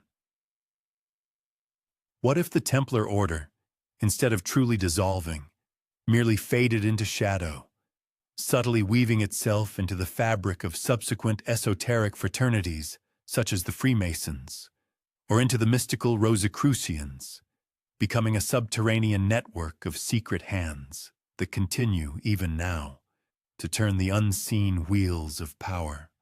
Some skeptical academics dismiss these as mere fantasy, noting pointedly that no direct, verifiable line of descent has ever been definitively proven from the original Templars to these later groups. Yet, others, more audacious in their historical interpretations, insist that the pattern of events and the timing of these connections are simply too neat, too serendipitous in their convergence to be casually ignored. The disputes surrounding these enigmas echo loudly, like the resonant clang of cathedral bells across centuries. Was the fabled Holy Grail a tangible chalice, a sacred stone, an ancient book of profound knowledge, or perhaps even a genealogical secret, a hidden bloodline? Did Mary Magdalene truly cross the seas to distant shores, as ancient whispers suggest? Or does she remain forever an enigmatic persona, a figure of intensely contested historical memory? Was the legendary Templar treasure merely material wealth and financial assets? Or did it possess a spiritual significance so profound as to be beyond any earthly weighing? Every historian, it seems, possesses an opinion, a scholarly pronouncement. Yet every such opinion, upon closer examination, carries holes large enough for a knight's formidable charger to trot through unimpeded, revealing its vulnerability to scrutiny. The perceptive sensory thread now softens, inviting a moment of quiet contemplation. Picture, if you will, a chapel long deserted, its hallowed atmosphere cool and still, its stone floor scattered with the vestiges of forgotten rituals, beeswax stubs burned down to nubs centuries ago. The faint, subtle aroma of stone dust lingers in the air, touched by the ethereal presence of frankincense, a ghost of ancient worship. Moonlight, a pale lunatic luminescence, drifts gently through a high, arched window, tracing luminescent, chalice-shaped pools on the ancient flagstones below. Outside, beyond the thick walls, the wind brushes across grass that once absorbed the essence of conflict and sorrow, having drunk deeply of both blood and tears alike. Irony, with a culminating paradox, weaves its final sublime jest into the narrative. The ecclesiastical authorities, in their zealous attempt to obliterate the Templars' story from history, inadvertently made it immortal, transforming their suppression into an indelible legend. The treasure that may never have existed in a tangible form has, through the sheer force of human imagination, become one of the most enduring and captivating treasures of myth. And somewhere, an ancient chronicler, a medieval scribe, likely chuckles with posthumous mirth in his grave, knowing that he unwittingly ignited centuries of intricate conspiracy theories simply by committing a simple lexical blunder, a misspelling of the word cupboard. The various callbacks now resonate harmoniously together, like a complex symphony of recurring motifs: the enigmatic bees in stone, the sacred chalice reinterpreted as a hidden bloodline, ships swallowed by mist, the cryptic architecture of Roslin's crypt, the hidden depths of Scotland's caves, and the tantalizing legends stretching to America's distant shores. Every echo, every subtle hint, circles back to the same pervasive void, the haunting absence, the profound silence left behind when the Knights Templar fell from grace and power. And so the narrative closes not with definitive resolution or absolute certainty, but with a protracted inquiry, a lingering question. If the Grail was never an object to be possessed, but rather an esoteric truth or a profound secret, then perhaps it was never meant to be physically found, but only spiritually felt or experientially understood. Perhaps its true hiding place is not beneath the ornate carvings of Roslin Chapel, or within the depths of Oak Island, or even beneath the bustling Parisian streets, but rather within the profound quietude that follows, when we press too much upon history for answers and receive only an unyielding taciturnity in return. Now the story gradually decelerates, its breath softening, its sentences lengthening like the elongating chiaroscuro of evening shadows stretching across a tranquil meadow. The tumultuous voyages across stormy seas, the grim confinement chambers of torchlit prisons, the secret, hallowed repositories beneath ancient cathedrals, they all begin to dissipate, becoming no more than ephemeral undulations upon the surface of approaching sleep. Imagine a flickering luminary, a candle guttering low, its flame bowing gently as if offering a valedictory gesture.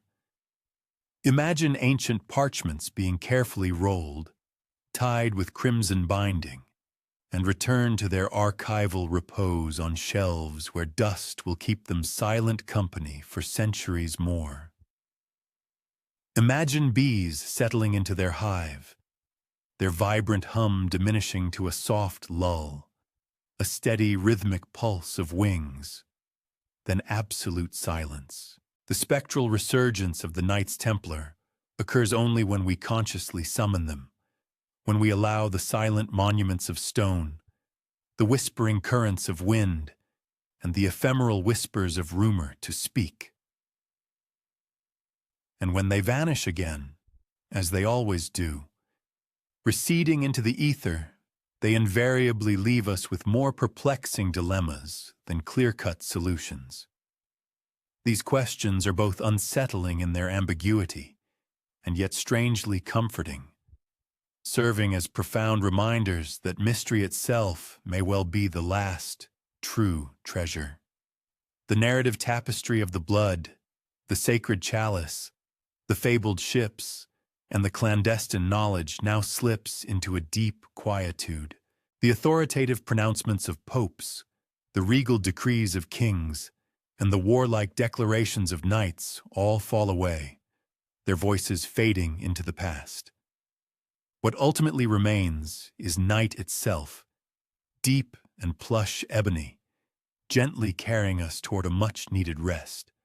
And so, as this historical epoch gracefully melds with subconscious reverie and dream, one final, ultimate query lingers, soft and almost playful in its implication. If the Grail still exists in some form, is it patiently awaiting our discovery? Or, in a more profound and perhaps unsettling twist, has it already subtly manifested its presence within us?